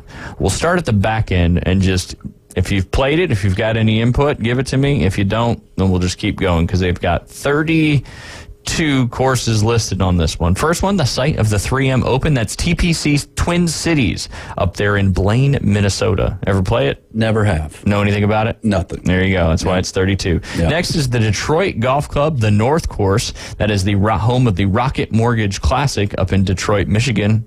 Any feelings or thoughts? I don't know much about that one. There you go. TPC Louisiana, number 30, home of the Zurich Classic over there in New Orleans. Do know a little bit about this course. A good track over there. Pete Dye design, which is a good one. Yeah, I know you're a big Pete Dye fan. Yeah. So any thoughts or concerns on that one? I think this is where Liv kind of got its name with the team event. The PGA Tour did the team event there. They still do the team They still event. do the team event. So this may be Liv's breeding ground. So you're saying because the PGA Tour had a two-person team event, that's what led to the Live Tour? That's my thoughts. Hey. Yeah. Which you're entitled to. Don't forget that poll is up there on the Facebook page on whether to shave before or after the shower. Man, you just never know where we're going to go. No, you don't. So it makes it fun. It's why I like coming in, hanging out with you guys. Because right. I have things that we're going to talk about, but typically it doesn't go that direction. No. All right, next you got the Memorial Park Golf Course. It's number 29, the home of the Texas Children Houston Open. That's in Houston, Texas. Nope. I got nothing. TPC Craig Ranch out there in McKinney, Texas. That's the CJ Cup, the Byron, formerly known as the Byron Nelson Classic. Anything about that one? Nothing. The only one I know, no, it's not the same one I was thinking of. Were these rated by PGA Tour players as far as just Golf Digest? Okay. Yep. Yeah, you did. TPC Scottsdale, the stadium course, home of the Waste Management Phoenix Open, coming in at number 27. So despite the buzz and the fanfare at this event, the golf course itself coming in at number 27 on the top PGA Tour golf courses. Travelers Championship up there in Cromwell, Connecticut. That's TPC River Highlands. Thoughts, concerns? Nothing. All right. We're getting there. Tahoe Mountain Golf Club. That's a cool spot. That's in Truckee, California, just across the border from Nevada. That's at Old Greenwood. It's the home of the Barracuda Championship, which isn't that the one where they play the modified Stableford? Yeah. Oh, yeah. The point system. Yeah. That's it. So that's a cool one. TPC Deer Run over there in Silvis, Illinois, home of the John Deere Classic. It's funny how all these TPC courses are kind of at the back end. All right, moving to this week's tournament, number 23 on this list, the PGA National Resort and Spa, the Champions course, has the Bear Trap, now known as the Cognizant Classic in the Palm Beaches. In the Palm Beaches or at the Palm Beaches? I would think at. Right? Yeah. Come on, marketing people for Right. the PGA. It's a preposition regardless, but in the Palm Beaches or are you at the Palm Beaches? At. That's what I think. Is this the one that's got the par 3 over the water? Yeah, yep, the Bear Trap there. I think it's 15, 16, 17. Fun tournament. Yeah, fun tournament. Difficult golf course. Yeah. A lot of guys like to opt out of this one because they don't want to play and get their butts kicked. Don't you think the last 3 is so defining in, all of this as far as the last 3 holes? Yeah. I mean, that's what's on Saturday, Sunday afternoon. So everybody's watching, coming in. You want a good risk reward. That's why it goes back to Scottsdale. I love 16, 17, 18 because it's such a risk reward situation, especially 17. Yeah, that par 4. Yeah. Going for the green. If you miss it long or you miss it left, you're in the water. Yeah. That's one of the better risk reward 3 finishing holes on tour, in my opinion. That's a good call. That is a very good one. All right, you got Innisbrook, the Copperhead course, is the home of the Valspar Championship down there in Palm Harbor, Florida. Another very difficult golf course. Bay Hill coming in at number 21 for the Bay Hill Invitational, which is coming up next week. Very excited about that one, as that'll be the next signature event on the PGA Tour. Sedgefield Country Club, home of the Wyndham Championship. TPC San Antonio. That's a fun one. I can remember that par 3 over the water with the rocks that everybody hits. Let's see if you know any of these other ones. Wailea Country Club over there. They got the palm trees and the W on the Honolulu, which is on the island of Oahu over there in Hawaii. TPC Southwind up in Memphis, your favorite place, home of the FedEx St. Jude Championship.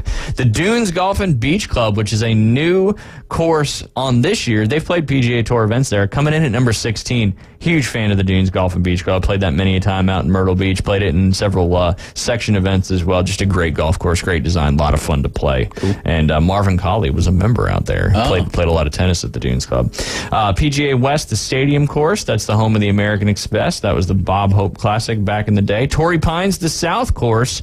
That's the Farmers Insurance. Have you played any of these yet, Jay? I have not. Colonial Country Club, the Charles Schwab Challenge out there in Fort Worth. And you got Harbortown. You ever play Harbortown? No. Wow, it surprises me. I know. Have you? Yeah, I played Harbortown many, many years ago. It was a good time, that is for sure. Me too, on Tiger Woods Golf. There you go. There you go. Talk about good finishing holes. That is a good 16, one. 17, 18 at Harbortown are a great group of finishing holes. That's another tough Pete Dye golf course. Mm-hmm. And you got Eastlake. You've played Eastlake. Have I?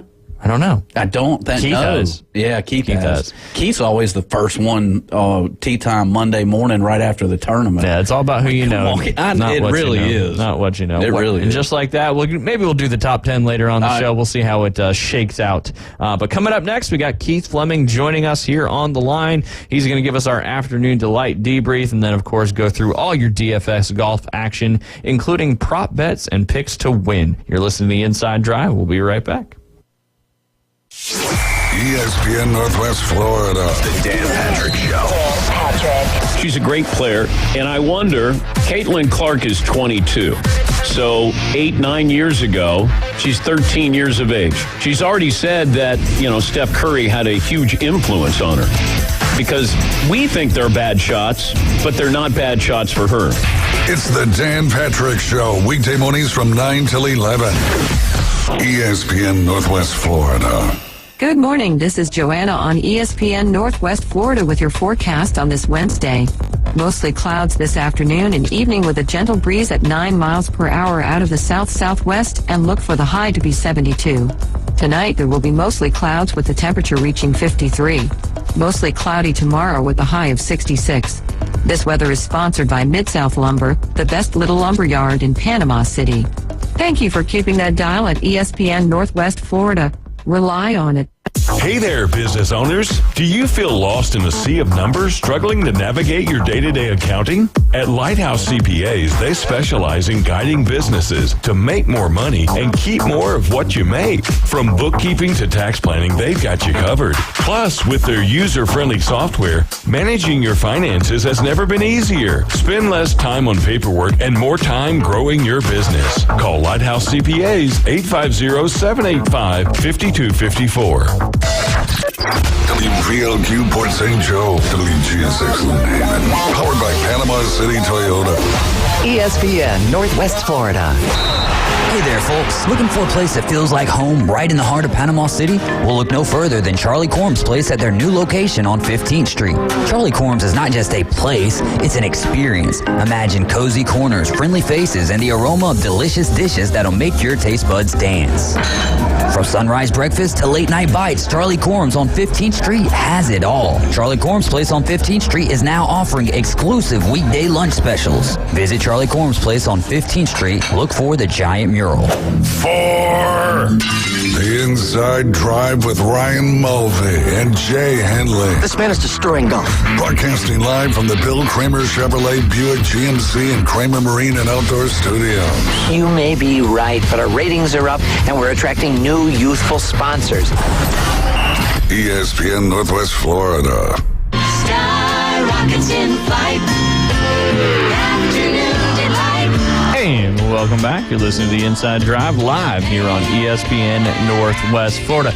Before we get into it with Keith Fleming, I gotta give D. Hayes a shout out. Yeah. He just on the fly figured out how to create this poll and embed it right into our live streaming there on Facebook. So if you haven't seen it, please give us a vote. And even if you don't do it, give us a vote anyway. I'm going to abstain from voting because I don't fall into either one of those categories. Yeah, but true. You know what? I may vote for the before because that probably I talked myself into that making more sense. We can add another option of Deering in there. That's true. Yeah. That's true. It is currently After is leading, but keep those votes going as we really want to know that. And stay tuned for more polls and questions right there on the live Facebook post. Exciting stuff. Kudos, David. That's very good. That's really cool. But let's bring him in. It is Wednesday, and that means we have Keith Fleming on the line. If you listened to him last week and you bet Jake Knapp and didn't screw it up like me and only bet that first round, then you probably won a bunch of money and picking up right where he left off last year in golf and really football, to be honest. And he's on fire, so you make sure you want to tune in or listen. You can always go back and listen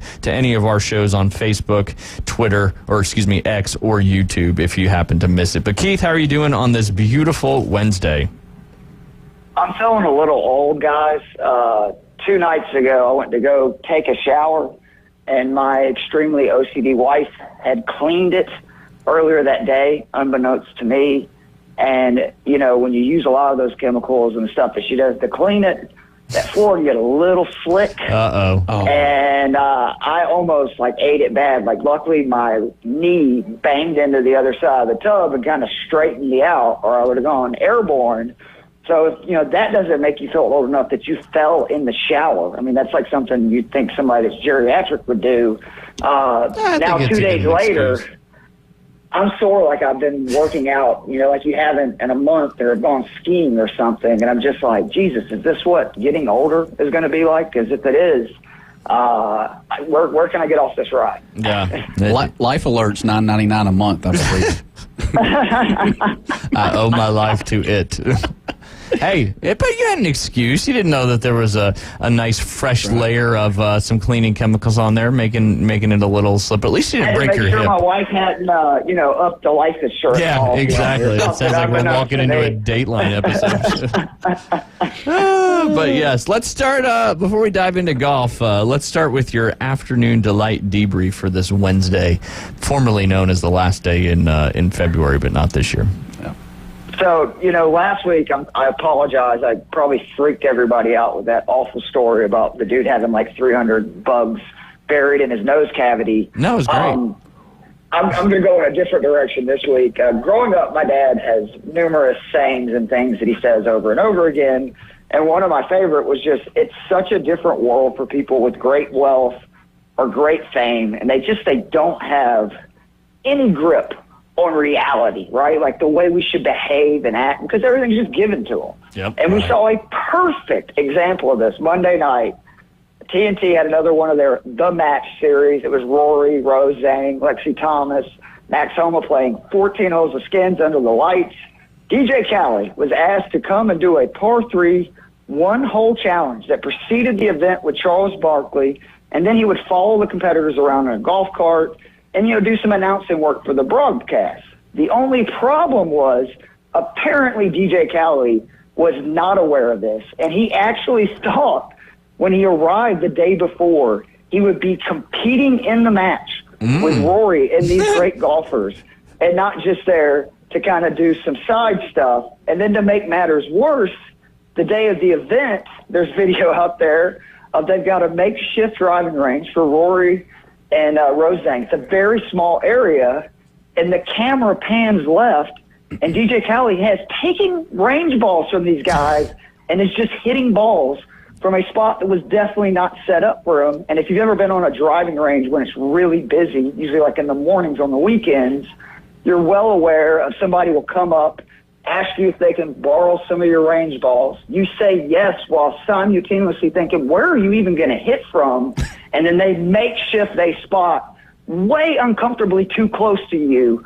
That was like what I was feeling in that moment. But I just love the fact that DJ Khaled, he actually loves the game of golf. Oh, he does. Great. Yeah. He can grow the game. That's wonderful. But just the ego to be like, I'm going to play with the best players in the world in this skins game on TNT. Well, all he does is win. So, it's kind of one of those things. I was watching it live, and I'll be honest, I was sitting there a little uneasy with the back and forth. I felt like there was I don't know, man. There was some tension or something. Between him and Sir Charles? Yeah. Oh, well, they said that part of it was he was really upset. Or at least I think that's what the no laying up guys were kind of getting at with some tweets that they sent, was he was not happy that he thought that he signed up for this because he was going to play in the event. And, that wasn't the case. Very interesting. Interesting. Yeah. It's weird to think. I mean, going for professionals. This wasn't even one of the matches where you had like a celebrity and a pro. It was literally the first time they did 4 professionals and the first time they had ladies playing in it. How many skins is DJ Khaled winning against any 3 of those? Probably 0. Yeah, I wouldn't. Well, as many as Max Homa won. Right. Don't be hating on my boy. I know, he's great for the One Club Challenge. He did. He's forever my favorite. That is the most Max Homa thing you could possibly do with his great tweets and responses to people is pull a 7 wood on the on that challenge. There's no doubt about that. Yeah, no doubt about that. But hey, Keith, let's start with recapping a little bit of how things went for you last week before we dive into this big week coming up. So if you use my official DraftKings lineup, I apologize. It was not very good. 4 or 6 golfers made the cut. It scored 417.5 points. Probably not enough to cash, even in single entry events, that I recommend on DraftKings.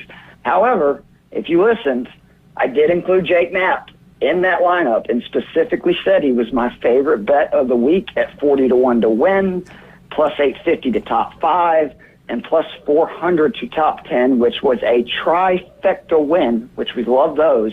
Jay, I got a question for you. Ryan confirmed last week you were entering bets while I was going through my spill.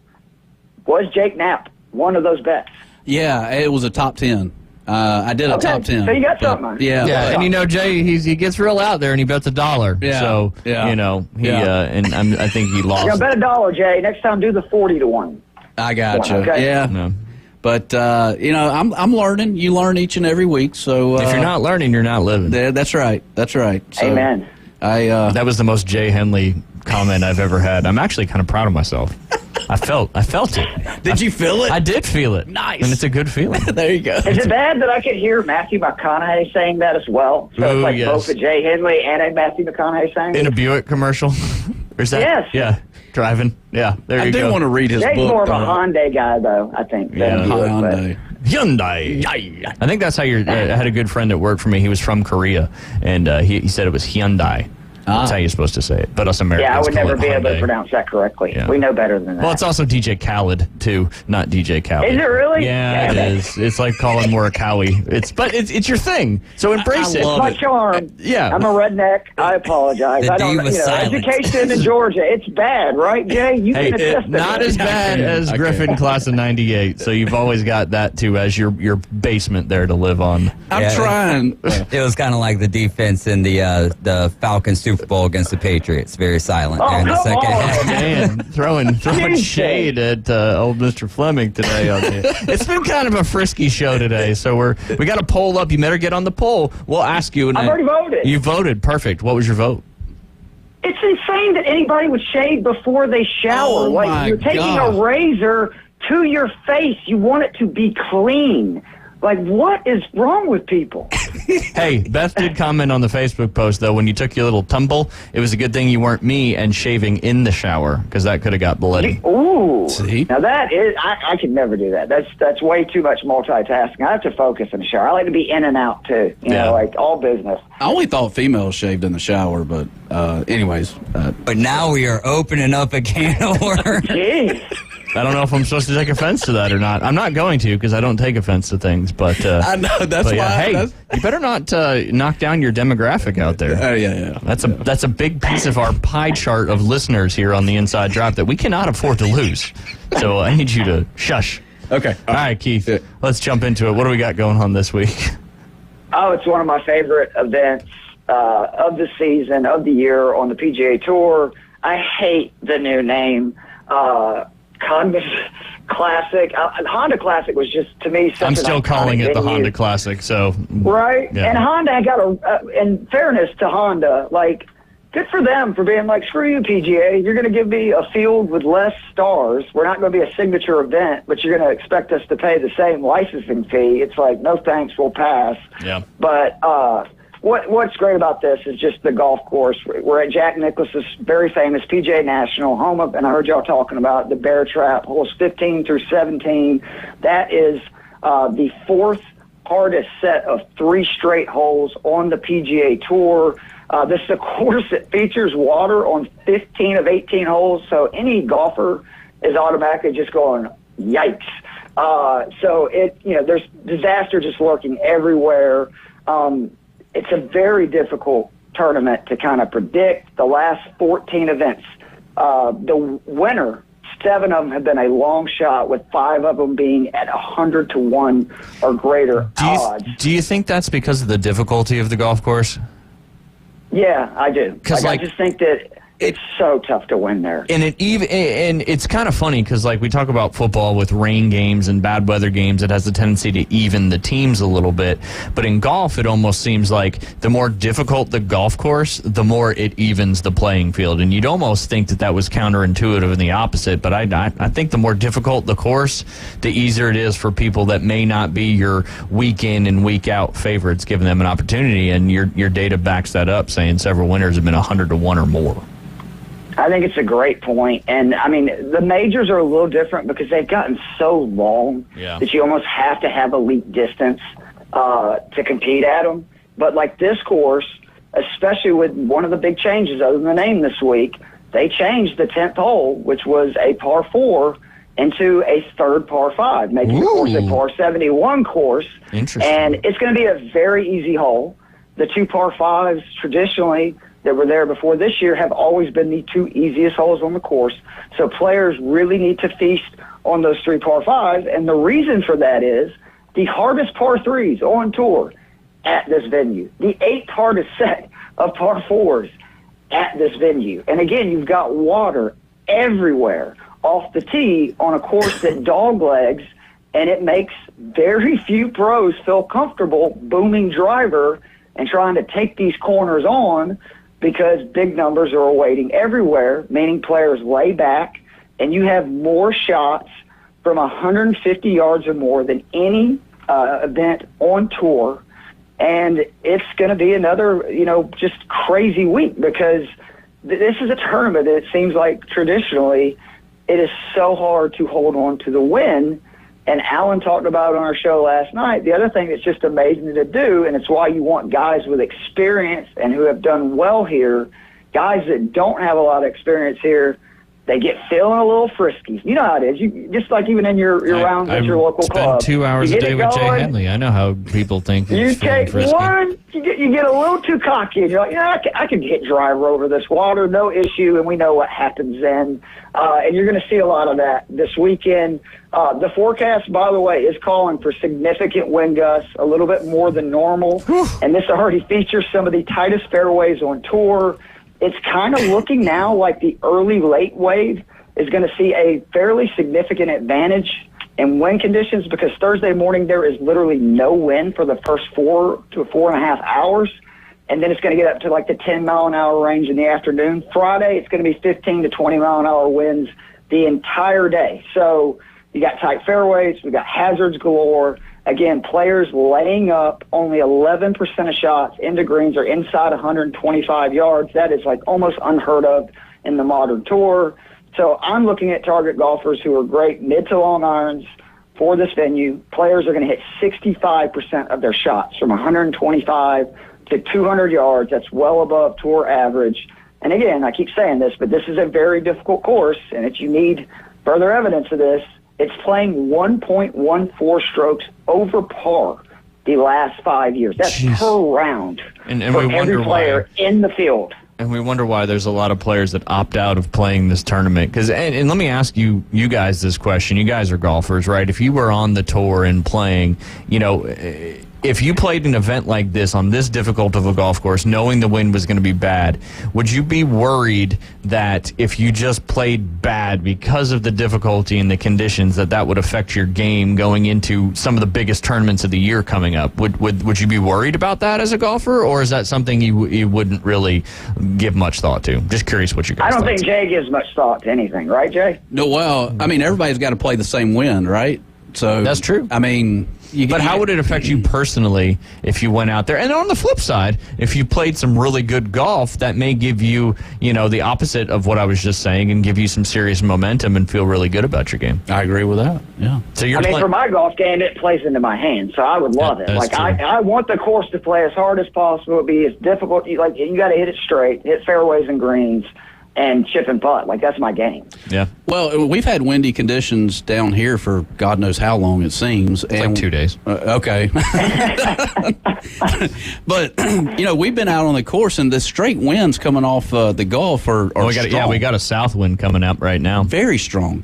And, I was talking to Michael Shears, who's, trying to, make it out onto the PGA Tour right now, and he's really close. But we're talking about how, how does this affect you as you move inland and you play courses with wind? And I think you can somehow overdo it a bit. There's 3 club wins right now, the last couple of days down here, where you're hitting from 150 yards, a 9-iron, you're hitting 6-7 iron easily. Yeah. But then you move 7 wood, Jay, for me. Or 7, The Big Bertha Heaven. There you go. Like 1996 or 7, something like that. Those things were so good. Yeah. But the good news, though, is it's a consistent win. I think when you get into places like Atlanta, Nashville, all those areas. Memphis, the capital of Tennessee, it's it can be a little different. And Keith, maybe you can elaborate on the different wins in Atlanta, but it's different. It's a very different win.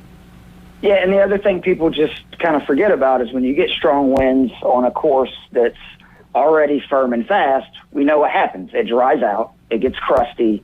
It gets difficult. Putting gets hard, right, because the greens get a little more bumpy. Yep. I mean, that's why, again, it's really difficult to close. I promise you there will be at least 1 or 2 players either going into Sunday or maybe in the lead on Saturday that they are going to just make a mess of the back 9, and all of a sudden you're going to look up and the guy was going to be T1 or leading solo, and next thing you know, he's in 15th place. Yeah. Yeah, it's and that's the tough thing. We've talked about it before. Some of these guys, obviously, Patrick Cantlay couldn't close. Jake Knapp closed last week, kind of to a certain degree, but he did. Yeah, that brings me to a question, Keith. And we talked about it first thing Monday morning when we came back on the show. Is I like to see a guy who doesn't have their best stuff win a golf tournament. I just feel like that's the most confidence boost you could have as a professional golfer, is still being able to get the trophy when you're not playing your best round of golf, because that just shows you got what it takes to make it happen. That's why we're friends, buddy. I completely agree that I thought it was bigger for him moving forward to hit the ball as bad as he possibly can, because this guy, I said last week why I loved him. He's got 185 mile an hour average ball speed off the tee. Dude is unreal tee to green. Hit it awful, but what did he do? When it really mattered, he got up and down over and over and over again. And how do you win golf tournaments? You got to be able to chip and putt. You got to be able to scramble. And he's going to have tournaments coming up in the future where he's going to be hitting the ball well, and he's going to have the confidence that not only that, if I make a mistake, it's not the end of the world because I'm going to save par. I was really impressed because he lost 4-shot lead in the front 9 in an event that everybody assumed it was over, and he still righted the ship and won the tournament. I have really, like Alan disagrees with me here, but I think he may end up being one of those guys. People are like, he's 29. Who freaking cares? Yeah. When you have that kind of distance, it's all about confidence, right? All these guys are really good, but when you have elite abilities to hit the golf ball, if you can just figure out how to win and really, truly play golf at a professional level, who knows what the sky is for this kid. Well, we'll go back real quick. I know we're about to go to a break, but on 10 of Riviera Country Club is a very short par 4. Very difficult green complex. Very difficult. Now, I was looking, and I know this is going to shock you, Keith, but I was looking a little bit about 10 years ago where there was a lot of iron shots into approach shots, but this past year, everybody's shooting for the green. And so that tells you that a lot of these kids have more confidence, they're being more aggressive, and they're making more birdies whenever they get to pitching and chipping and putting on these. Tiger, right? We saw Tiger and Phil were so much more aggressive with the drive. Like, they would rather get it way down there and deal with the consequences from a lot closer. Yeah. And so now you've got kids that have grown up watching that golf, and they just think, look, I'm going for it. That's the way it is. I hit it far, I'm going to take advantage of it. Yeah, 100%. That's certainly the direction the game has gone, especially in the junior golf and college levels. We got to take a quick break, but we're joined on the line by Keith Fleming, and when we get back, he's going to go into his official action for the Cognizant Classic in the Palm Beaches, not at. Currently, Jay, before is beating after in the When Do You Shave poll, so maybe our listeners agree with you. Very cool. Good stuff there. But you're listening to The Inside Drive. We'll be right back with Keith Fleming. The new Live from ESPN Northwest Florida has up-to-the-minute sports news, interaction with local hosts in real time, easy download and no credit check, live streaming, real-time traffic and programming schedules. Here's how to order. Download our free app from the Apple Store and Google Play. Then lock it in and rip the knob off. 104.3 ESPN Northwest Florida. This is Joanna with ESPN Northwest Florida. Here is your weather forecast on this Wednesday afternoon. The rest of the day, mostly clouds and 72 with a gentle breeze out of the south-southwest at 9 miles per hour. For tonight, mostly clouds and a low near 53. Tomorrow, a wind 10 to 15 miles per hour, mostly cloudy and a high around 66. For Friday, clouds in the early morning and then moderate rain and a high of 67.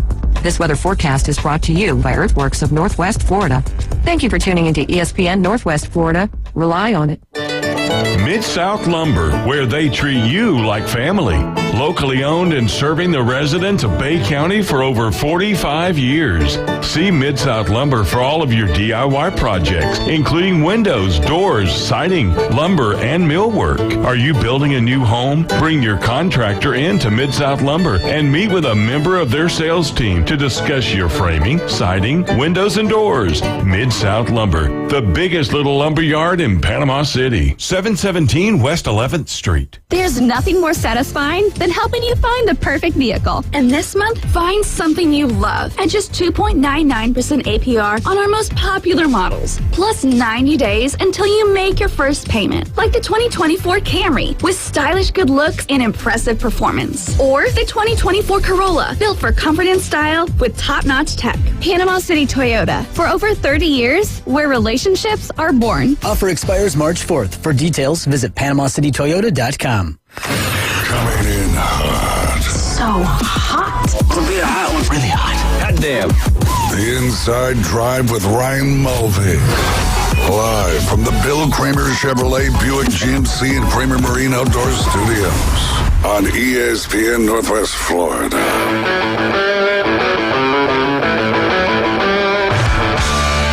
Welcome back. You're listening to the Inside Drive live here on ESPN Northwest Florida. It's Wednesday, so we are joined on the line right now by Keith Fleming, and he is about to jump into all the action here at the Cognizant Classic in the Palm Beaches, formerly known as the Honda Classic with the Bear Trap up there. Keith, continue. So, sorry, I got to do this real quick. Jay, so since you are going to shave before you get in the shower, please tell me that includes washing your hands and your face really well before you shave. Yeah, well, you got to put a little bit of hot water to on your face to kind of moisturize it, and then you go I don't straight. think water provides moisturization, hydration, but moisturization or hydration. Okay, might be the wrong thing. I think it's called shaving cream, is what you're thinking of, Jay. Yeah, well, a little bit of wetness, and then Barbasol, to the face. Just OG Barbasol. I did. Just Dude, OG. You gotta go Gillette. Yep. Barbasol. Man, come on, man. Barbasol. Man, you're no Gillette here. Now I understand why. Now I understand why he wears the Stetson cologne. It's all making sense. Stetson cologne, Barbasol shaving Levi cream. jeans, Probably wearing Wrangler jeans, and he's got some boots on too. I'm sure, some Timberlands. Yes, there you go. With the tag on. Steel toe. Steel toe. Well, Yeah. David Hayes is the one that needs a steel toe. But That's true. But yes. No, but apparently the poll right now is got the before leading the after. I'm amazed. People are insane. Which maybe it's a timing thing. They just want to get it over with. That could be. Fair. Who knows? So before I start, I just want to again remind people this is a tournament, real variation, and players that do well here. It's rare to find somebody even make a cut 3-4 years in a row at this event. I'm talking about guys that are some of the best players in the field. So it's one of those shoot your shot week. Like if you have a feeling or you have, reasoning behind a guy that you like this week and other people are, telling you you're crazy or you haven't read anything on them, don't be afraid to just take your chance because it's definitely one of those weeks. Me, though, I like to rely more on data. So the key stats I looked at this week, strokes gained approach, strokes gained ball striking, that proximity from 125 to 200 yards. Remember, the most shots on tour from that distance. Bogey and double bogey avoidance. Anytime a tournament has a score of -10 or less, it is almost just as important to not make bogeys, or even more important to make doubles or worse than it is to make birdies and eagles. Strokes gained putting Bermuda, strokes gained total on difficult conditions, course history and course results, players who excel in windy conditions, and then the BetSpert stuff that I sent you that I joined, Ryan, has some amazing stuff. One of the stats I leaned heavily into this week is players who excel on courses with high water danger off the tee, this is the ultimate one. Some winter trends real quick. 9 of the last 13 had a 13th place finish at the event they played prior to the PGA National when they won it. 12 of the last 13 had made a cut at this event before their win, and 5 of the last 6 had achieved a top 10 finish on the year before winning. 7 of the last 7 winners had produced a T16 or better. Again, so those are some trends that, again, I don't know. It's So not don't really pick data, anybody. But it is. No, it matters. Golf is so data driven. So you're telling me that I don't need to pick the winner unless they finish tied 16th or better so far this PGA Tour season, if I'm understanding that correctly. Correct. Got it. Jay? Oh, excuse me, no, tied 16th or better the week before. Oh, just the week before. Okay, gotcha. Correct. So it's 5 of 6 had a top 10 finish at any point during the season leading into the event. The last 7, though, all finished in the top 16. That's insane. So the week before, you had to finish the last 7 of 7 winners have been tied 16 or better the previous week's tournament. The previous time they teed up. I'm sorry. I want to make sure I clarify. Gotcha. That. The last time they played. Which is still insane. Yeah. That they had to play that well the last time they played in order to win that tournament. So there you go, Jay. Dive in. Mm-hmm. Jay, I got something for you real quick before I get into my plays. Do you know who is in this field? I do. It's your boy. DJ Khaled. Come on, it's your boy, Jay. You know DJ it. Khaled. I do. I know this. Who do you talk about him still to this Tiger day? Woods. No. Okay, I'm so Victor disappointed. Hovland. Brandon Shattuck. We talked about it this morning. Oh my goodness. Brandon took my money back. He's in. He's probably going to He's $5K on DraftKings, 60-1 to top 20, 25-1 to top 30, and 12-1 to top 40 on DraftKings. There you go. Well, he must, because he's a PGA professional, right? He's not a touring pro. Right. He must have Monday qualified. He must have Monday qualified, or he's in the I guess that would be the South Florida PGA section, or he finished in they do qualifiers all the time in the sections for the tour events in your section. So I'm guessing that's how he probably qualified. Hey, didn't you say he's a really good ball striker? Yeah. Yeah, from what I know. I mean, and the research you did on him and Shattuck led you to that. That's a very fair point, because we are going I off watched his range session at the PGA Championship. It was amazing. There you go. Yeah. And that's what determines whether they're going to play well or not. That's right. All right. I love it. All right. So I'll just go straight in the DraftKings lineup. These guys are, again, going to be my bets as well. I'm anchoring it with Cam Young at 10,700. I got him 22-1 to win, 5-1 to top 5. I was so close to using Russell Henley in this spot. He hasn't played in this event since 2021 when he finished 3rd, but I think he's a real value bet at 25-1. Definitely don't be afraid to use that or use him in your DraftKings lineup. In his last 5 trips, that's Henley to this venue, he's gaining right at 0.99 strokes or better, tee to green, ball striking, and on approach on the field. Those are the 3 categories that typically you see the winners excel at. But the reason I went with Young is he just fits so many of those recent trends that we were just talking about. He finished 16th in his only appearance at this course 2 years ago. The last 7 winners finished 16th or better the year before their victory. The majority of the recent winners excelled in strokes gained total driving for the week. Cam Young is number 1 on tour in that category. And that is a combination of both distance and accuracy. We saw it in the other time he played here. He's going to hit his driver a lot more than most people do because he hits it incredibly straight for somebody who can bomb it like he does.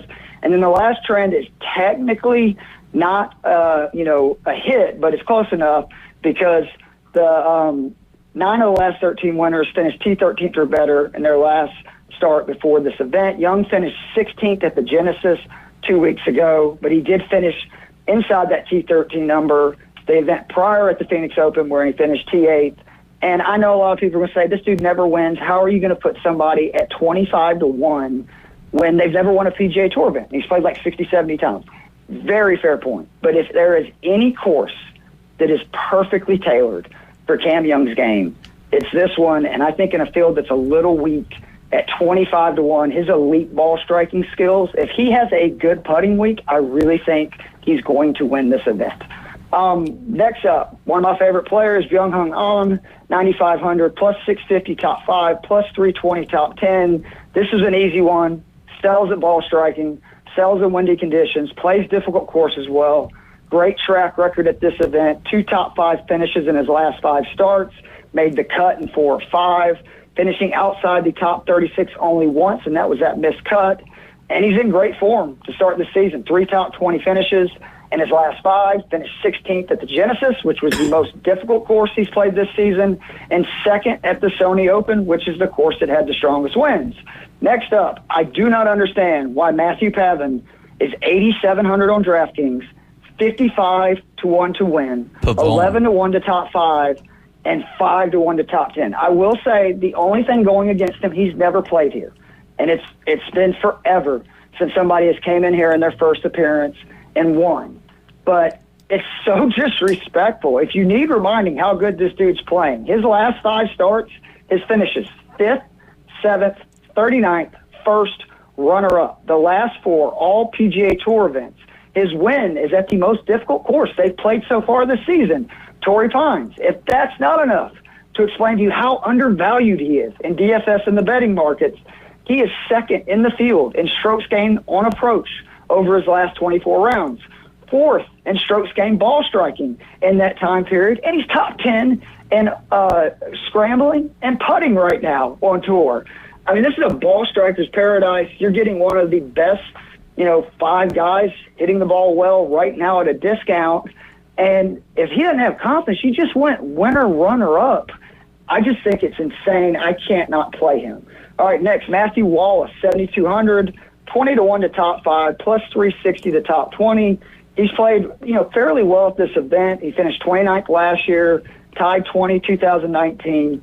He demonstrated last year at the Valspar, which is another Florida difficult course, that he can play well in this environment. He finished 7th. And last week at the Mexico Open, he finished T33, and you look and it's disappointing, right? Yeah. Well, actually, he was in contention with Knapp struggling on the front 9, and he flat out told the media, I played for the win. And twice he went for it on par 5s on the back 9. Both times he made bogeys. He ended up shooting 3 over on the back. That's why he fell so far back in it. And he is one of the best players in the world in gusty wind conditions. He's a true guy, grinder. Somebody he's going to fight for every stroke. And it's the exact kind of player I like to target in this price range for DFS. The next one is the most risky play. It's Akshay Bhatia, 6,900, but I do love him at 75-1 to win and 7-1 to top 10. He has played this event once. He finished 49th last year, so he got through, made the cut in his first event.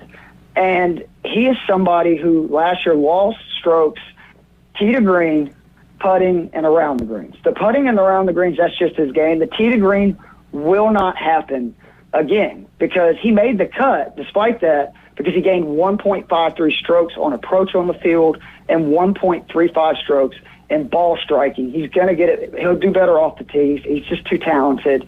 And me and Alan are both big fans of this kid since he arrived last year. Superior ball striker.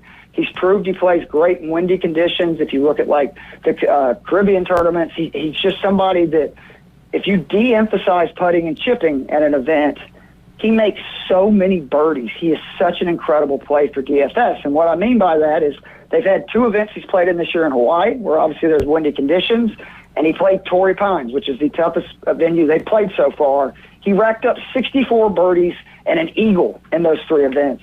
Love Akshay Bhatia. Rounding out the lineup, give me Ben Griffin, 6,800, 8-1 to top 10, plus 360 top 20. Almost went with Chasen Headley here. He's got 3 top 30 finishes that Hadley does in his last 6 starts at this event. But I'm going with Griffin because he is from Texas. And what do we know about those Texas guys, right? They excel in windy conditions. He has 2 top 30 finishes this season at the venues most known for windy conditions in the RSM Classic down in St. Simons and the Sony Open in Hawaii. But the biggest reason I'm riding with Griffin is he gained strokes on courses with high water danger. That was one of those stats from that spurt. He's 8th in the field in total strokes gained on these type of courses over the last 5 years. Him and Jonathan Vegas, who is now withdrew from the event, were the only players in the top 10 that were less than 7,600, and actually 7 of those other 8 guys were all 9,200 or more. So basically the best players in the field. I think Griffin is an extreme value.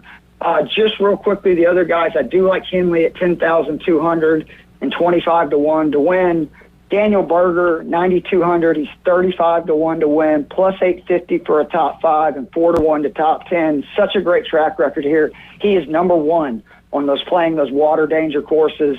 And then my boy Sepp Straka, Go Dogs, 8,600, 40 to 1 to win, 9 to 1 top 5.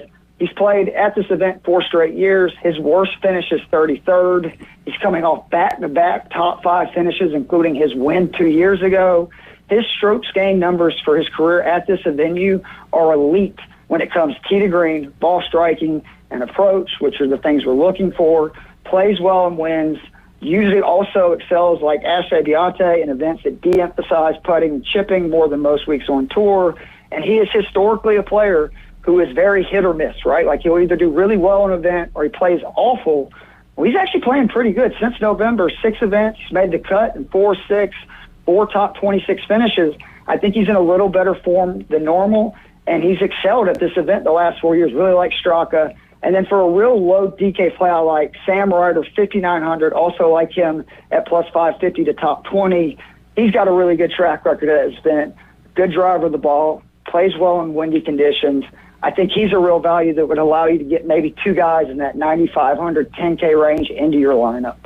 Awesome. Official lineup there, Jay. You pay attention? Yes, sir. Are you placing some bets? Yes, sir. There you go. Mm-hmm. I like it. Sepp Straka, great name there, and I've talked about it before. And his brother, they were Sepp and Sam Straka, and they were brothers that played in the tournament we used to host out there at Mount Vintage. And he won it one of the years, and you just knew that kid was going to be special, and he's certainly been special on the PGA Tour. Yeah. One of the million players from UGA in the last 10 years on Georgia tour right has now. been a factory with all and that won stuff no national going. titles, which makes no sense, but that's golf. Yeah, that is golf, and that's when you counting for. And the match play, we were talking to Coach Amy Bond from FSU. Was that this week or last week? That was last week. That was last week. Yep. And it's just, with the match play being the final, you got to make it. There's just so many steps. Like March Madness, right? It's like the best team's probably not going to win most times. Yeah, typically, and it's just you got to make it to regionals. You got to finish in the top.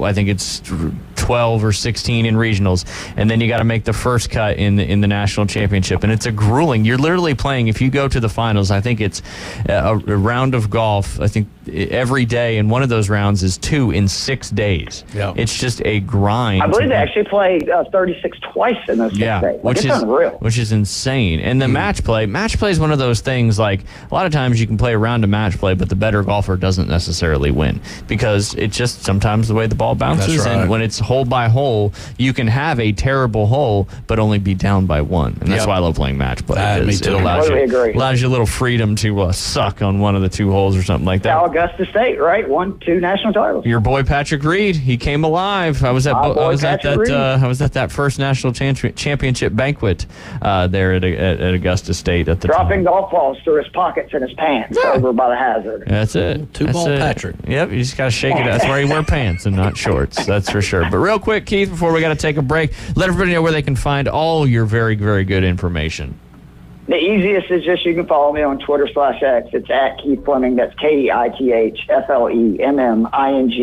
I do want to plug real quickly, though, if any of you guys listening are wrestling fans, me and some of my buddies have started a wrestling podcast. Yes, I'm the biggest nerd ever. Love DFS, love wrestling, love all that stuff. It's called Inside the Squared Circle. You can find it on YouTube. You can find it on Twitter. And the handle is Inside SQ Circle. It's a lot of fun. We talk old wrestling, new wrestling, and just basically shoot the breeze. There you go. And I know a lot of big wrestling fans here in the Panhandle. There's no doubt about that. Keith, we appreciate your time as always, and we all hope, especially Jay, that you have as successful of a week this week as you did last week with the Cognizant Classic coming up. We appreciate you, buddy, as always.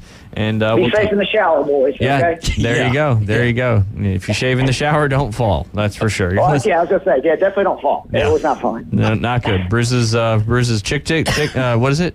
Glory lasts forever. Glory lasts forever. Chicks dig cigars. Pain's temporary prize forever is what my buddy said. Yeah, there you go. But from any given, it was the Replacements. Oh, chicks dig cigars. Pain heals, but glory lasts forever.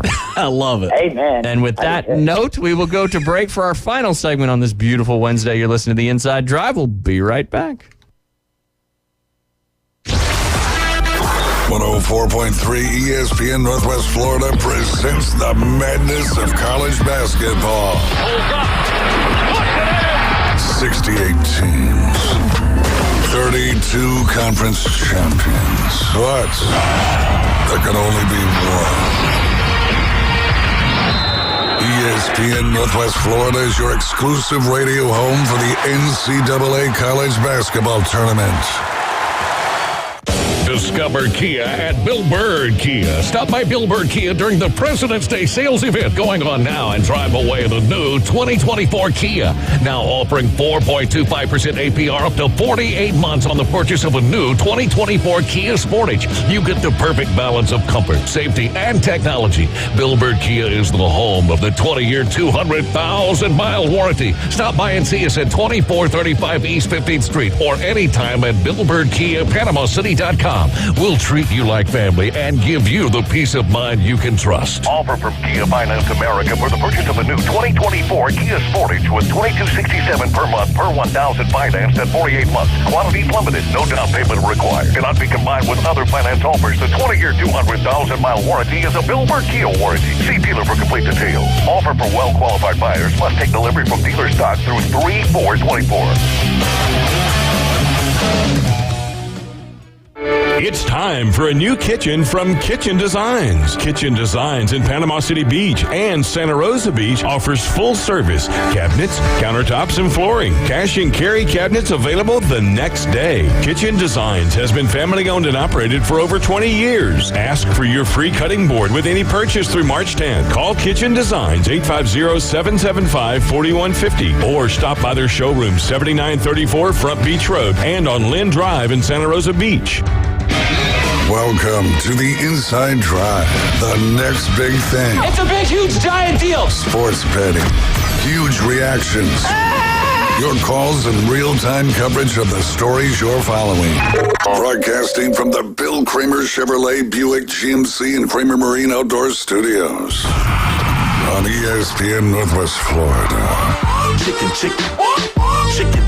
That's weird. I was thinking Chicken Head was coming, and boy, did it come. It did. You're listening to The Inside Drive live here on ESPN Northwest Florida. We appreciate all of our listeners, all of our interactors in that poll. It's taking a bigger lead now, Jay. Is it? Shaving before has increased. You got to let them pores heal. You do. I just don't get it. You don't get it? Maybe I've just been steered wrong the whole time. Try it. No, I'm not. I'm not changing from what I'm doing, but I'm just curious to see what people thought the before or the after. Very interesting. If you want to talk to me about doing it then we can go through the play-by-play. Right.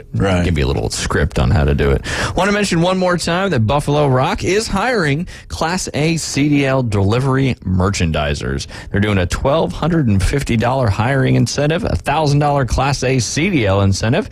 All you got to do to join their team is apply at buffalorock.com/careers. They'll pay you weekly. They got 401k retirement plan with match, awesome insurance benefits, as well as once you work 180 days, you are eligible for a full 2 weeks or 1 week 40-hour vacation there as well. I'm sure you got to be able to lift 100 pounds at least, right? With that, I don't know about a hundo. That's a lot. That is a lot. Or let's go 50. I don't know. Like I'd walk around lifting 100 pounds. That's a lot. Yeah, and probably like 40 or 50 maybe. But I mean, we lift those 12-pack.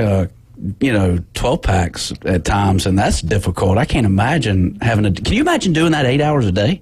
I think I would be in some decent shape. I think you would. But it's not just a delivery driver; it's also a merchandiser as well. Oh, okay. So it's a little twofold action there. You got to know how to display and all that stuff. Old shirts. Yeah. No, I don't know about any shirts, but maybe. I don't know. But making cool designs out of the boxes and stuff like that. That would be cool. You know, you got to have some fun with it. Yeah. Yes, sir. David Hayes, you got something? I was just going to say, I'm sure, I believe that the shirts already come folded and in plastic. There you go. That's true. But who knows? You never know. Unless you're putting them in a T-shirt cannon. Yeah. Yeah. There you go. When are you getting one of those? Oh, those things are so cool. Have you used one before? No, but I've seen it. Yeah. Okay. He has used the megaphone before. Yeah, that is true. Oh, speaking of going to the Bozeman Middle School basketball games. Yes. The cheerleaders would throw like a Bozeman water bottle. Yeah. At halftime. They were giving away stuff at halftime? Yeah. That's and epic. You better watch out. When you have a middle school girl throwing water bottles up into the stands, man, it was insane. People are going after it. You had to like hold your arms up. Oh, like getting hit with the bottle. Yeah, because like there was no finesse. They would just like. Oh, they were winging it. Yeah. Yeah. I like it. Hey, the Texas Tech fans were doing that last night as well. Really? It's just a little opposite. Yeah. They were throwing them onto the court. Different direction. Different direction. Yeah, it's aggressive, though. I guess that's one way to do it. Don't float it out there. But speaking of sports, want to update all the scores from our softball and baseball around the area yesterday. You had Bay beat Gadsden County 1-0. Bay improves to 3-1 on the softball side of things. Gadsden County's 0-1. Arnold is now 4-0 on the baseball season as they had a huge victory yesterday over Holmes County 2-1. On the softball side, Arnold remains undefeated at 2-0, beating Mosley 5-2. Mosley falls to 0-3. Bozeman, just continuing their awesome sports run, took down Cottondale yesterday. They are now 4-0 on the baseball side of things after beating Cottondale 11-1.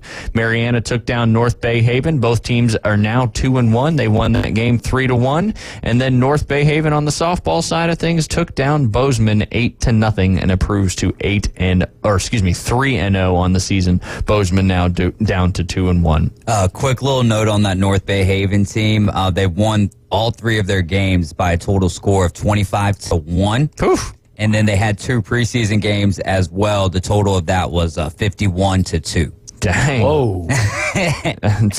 That's some good pitching. Yeah. That's some good pitching and some good offense to boot. That sounds like, the Arnold boys soccer team as far as the differential there. Yeah. That's pretty wild. And speaking of, we weren't speaking of it, but speaking of basketball, Jay, guess what is coming up next? Or actually, no, that's this Sunday, right? March 3rd's this Sunday? Fridays. Yep, March 3rd's this Sunday. Got a huge one in women's college basketball as you've got number 5 Iowa and Caitlin Clark taking on number 2 Ohio State. It is going to be the most expensive ticket in women's basketball history, with the current price for a non-GA ticket for Iowa-Ohio State being $491. Wow. It's got to be, she must be on the cusp of breaking Pistol Pete's record. Yeah.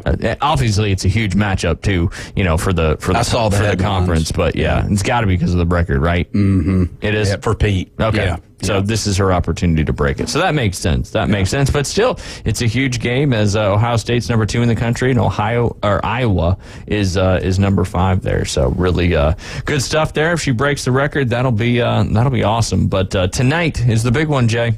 What we got going on? We got Auburn traveling up to Knoxville. Already probably traveled up to Knoxville. But they're taking on Tennessee, who's number 4 in the SEC. We talked about it yesterday. Auburn, number 11, trying to still have an opportunity to get that first position in the SEC, as that is held as a tie by both Tennessee and Alabama. And Auburn's got a chance to do it, but that game will be right here on ESPN Northwest Florida. It'll also be on ESPN2, and that tip-off is at 6 p.m. Right now, Auburn is a 6.5-point underdog. Total is 151.5. Jay, who you going with the points? If Jalen Williams comes back, let's go Auburn. If Jalen Williams does not play, let's go Tennessee. Okay. So I'm kind of going. So you're giving up the point. Okay, we'll say Jalen Williams is not playing. Okay. You laying the 6.5 for Tennessee, or are you taking the 6.5 with Auburn?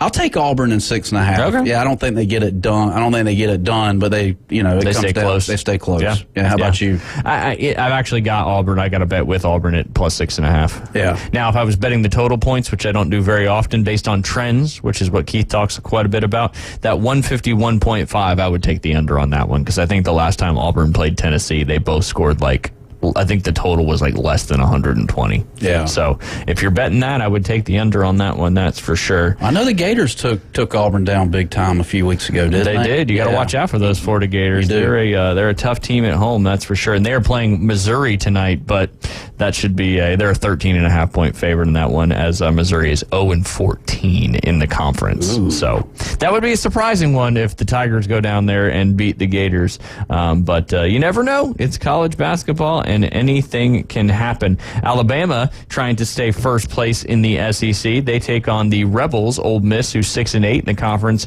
over there in Oxford, and that one will be on ESPN2 following the Auburn-Tennessee game. So you got some pretty big matchups tonight. Got some huge ones coming up this weekend as well, but some great college basketball, that is for sure.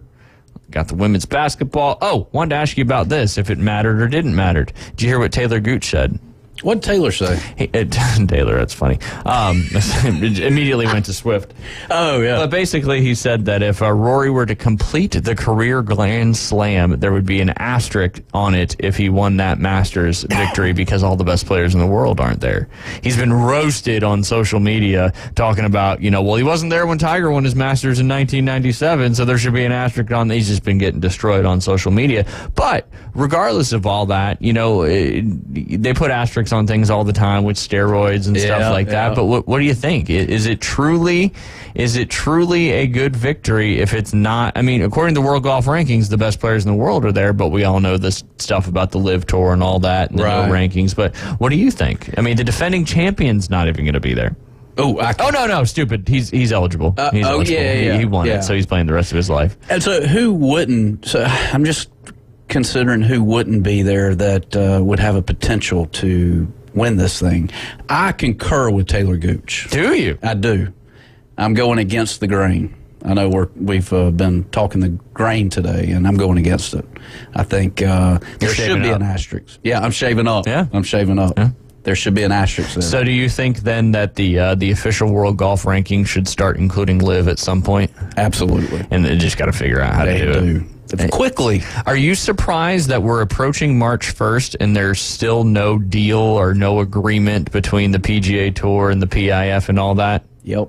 I mean, we talked about this in December. I remember us, and we thought that they were going to come with something January 1. I mean, what is that? That's 2 months now. So do you think the further along we go, because I mean, Tigers talked about it. Jordan Spieth has echoed those comments because they got that big investment, that multi-billion-dollar investment from the SSE, the Strategic Sports. I think it's SSG, Strategic Sports Group, which has a lot of professional team owners and stuff like that. They got that huge investment. So do you think they can figure this thing out and sustain on their own? I think so. I mean, they got to. I mean, it's no merger. No merger. No merger. No merger. No merger. Yep. Got it. So they got to figure it out because there's a lot of division going on right now. So if there is no merger and all these talks we've been talking about with some potential murmurs and rumors in the background about Rory's been very vocal about the PIF and has said that we need the PIF to just unite golf as an overall and all that, and that goes he's been in a tough spot, but do you think he makes a jump from the PGA Tour to the LIV Tour if no deal gets done? I think that would kind of seal some things if Rory ends up going, over to the LIV. I guess that would probably make things go quicker, wouldn't you think? I mean, they're one person away from, or one good guy away. I mean, like Rory or Tiger or whoever, Victor. Good guy, Tiger. Yeah, he's a good guy. He's one of the good guys. Is he? Yeah. Okay. Yeah, I'll give you that. But I think so. He would move the needle, that's for sure. He would. That's what. But at this point, he would never. Yeah, Rory would certainly move the needle. I mean, he's playing in this tournament this week, and he is the odds-on favorite by far. Who's the last guy that's made the jump? Is it Jon Rahm? Yeah, you've had a couple other guys too. I mean, Anthony Kim is playing this weekend, but Jon Rahm is the most recent notable name that has made the jump over there to the LIV Tour, playing the 54-hole events. Yeah, it's certainly interesting. Sold out. Yeah. That's what you're selling. That's what I keep hearing. You're selling. Yeah, but I mean, somebody dangles that carrot in front of you. How are you going to turn it down? That's right. I think all of us can say that we wouldn't turn it down. Yeah. 54 holes of golf, you get straight up. I mean, they get guaranteed hundreds of millions of dollars. They're stroking that check immediately when you say, I mean, they're getting that up front. Yeah, it's like a signing, but yeah. It's a contract, basically. Yep. It's wild. That is a lot of money being thrown around, and I just think something's got to give eventually here because, you know, with the event last week, there's been a lot of criticism from guys on the PGA Tour and former PGA Tour members. They're now on the senior tour criticizing the PGA Tour for these fields that they have because and you're always going to have some guys that nobody knows about, the up-and-comers like Jake Knapp, but literally that field from last week, there was hardly any like what people would call notable players in that field.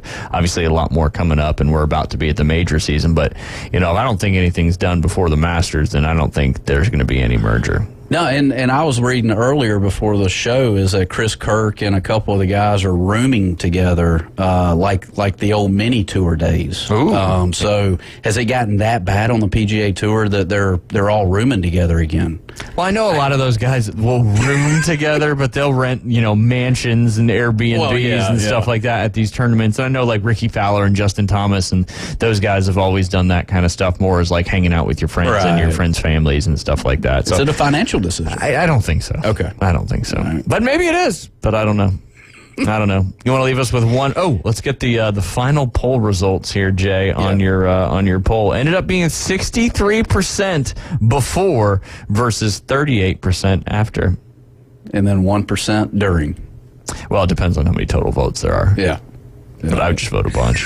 I voted for I think I voted for before. Yeah. Because you persuaded me into why before would be better than after. But we'll come up with a new poll every day. That's your job from now on. A non-sports related poll that we'll put up in the beginning of the show and have the results at the end of each show. I can take that task. You can? Mm-hmm. All right, good. Yep. It is yours. You win, unless we don't like what your question is. Then we'll come up with one on our own. But you've been listening to The Inside Drive on this beautiful Wednesday afternoon. Don't forget the afternoon underdogs coming up at 4 p.m. this afternoon. Auburn, Tennessee, following the afternoon underdogs tip-off at 6 p.m.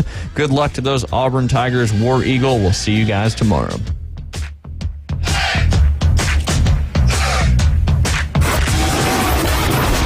Suffer from political talk radio fatigue? We know that under the 49% rate, the U.S. economy is holding for...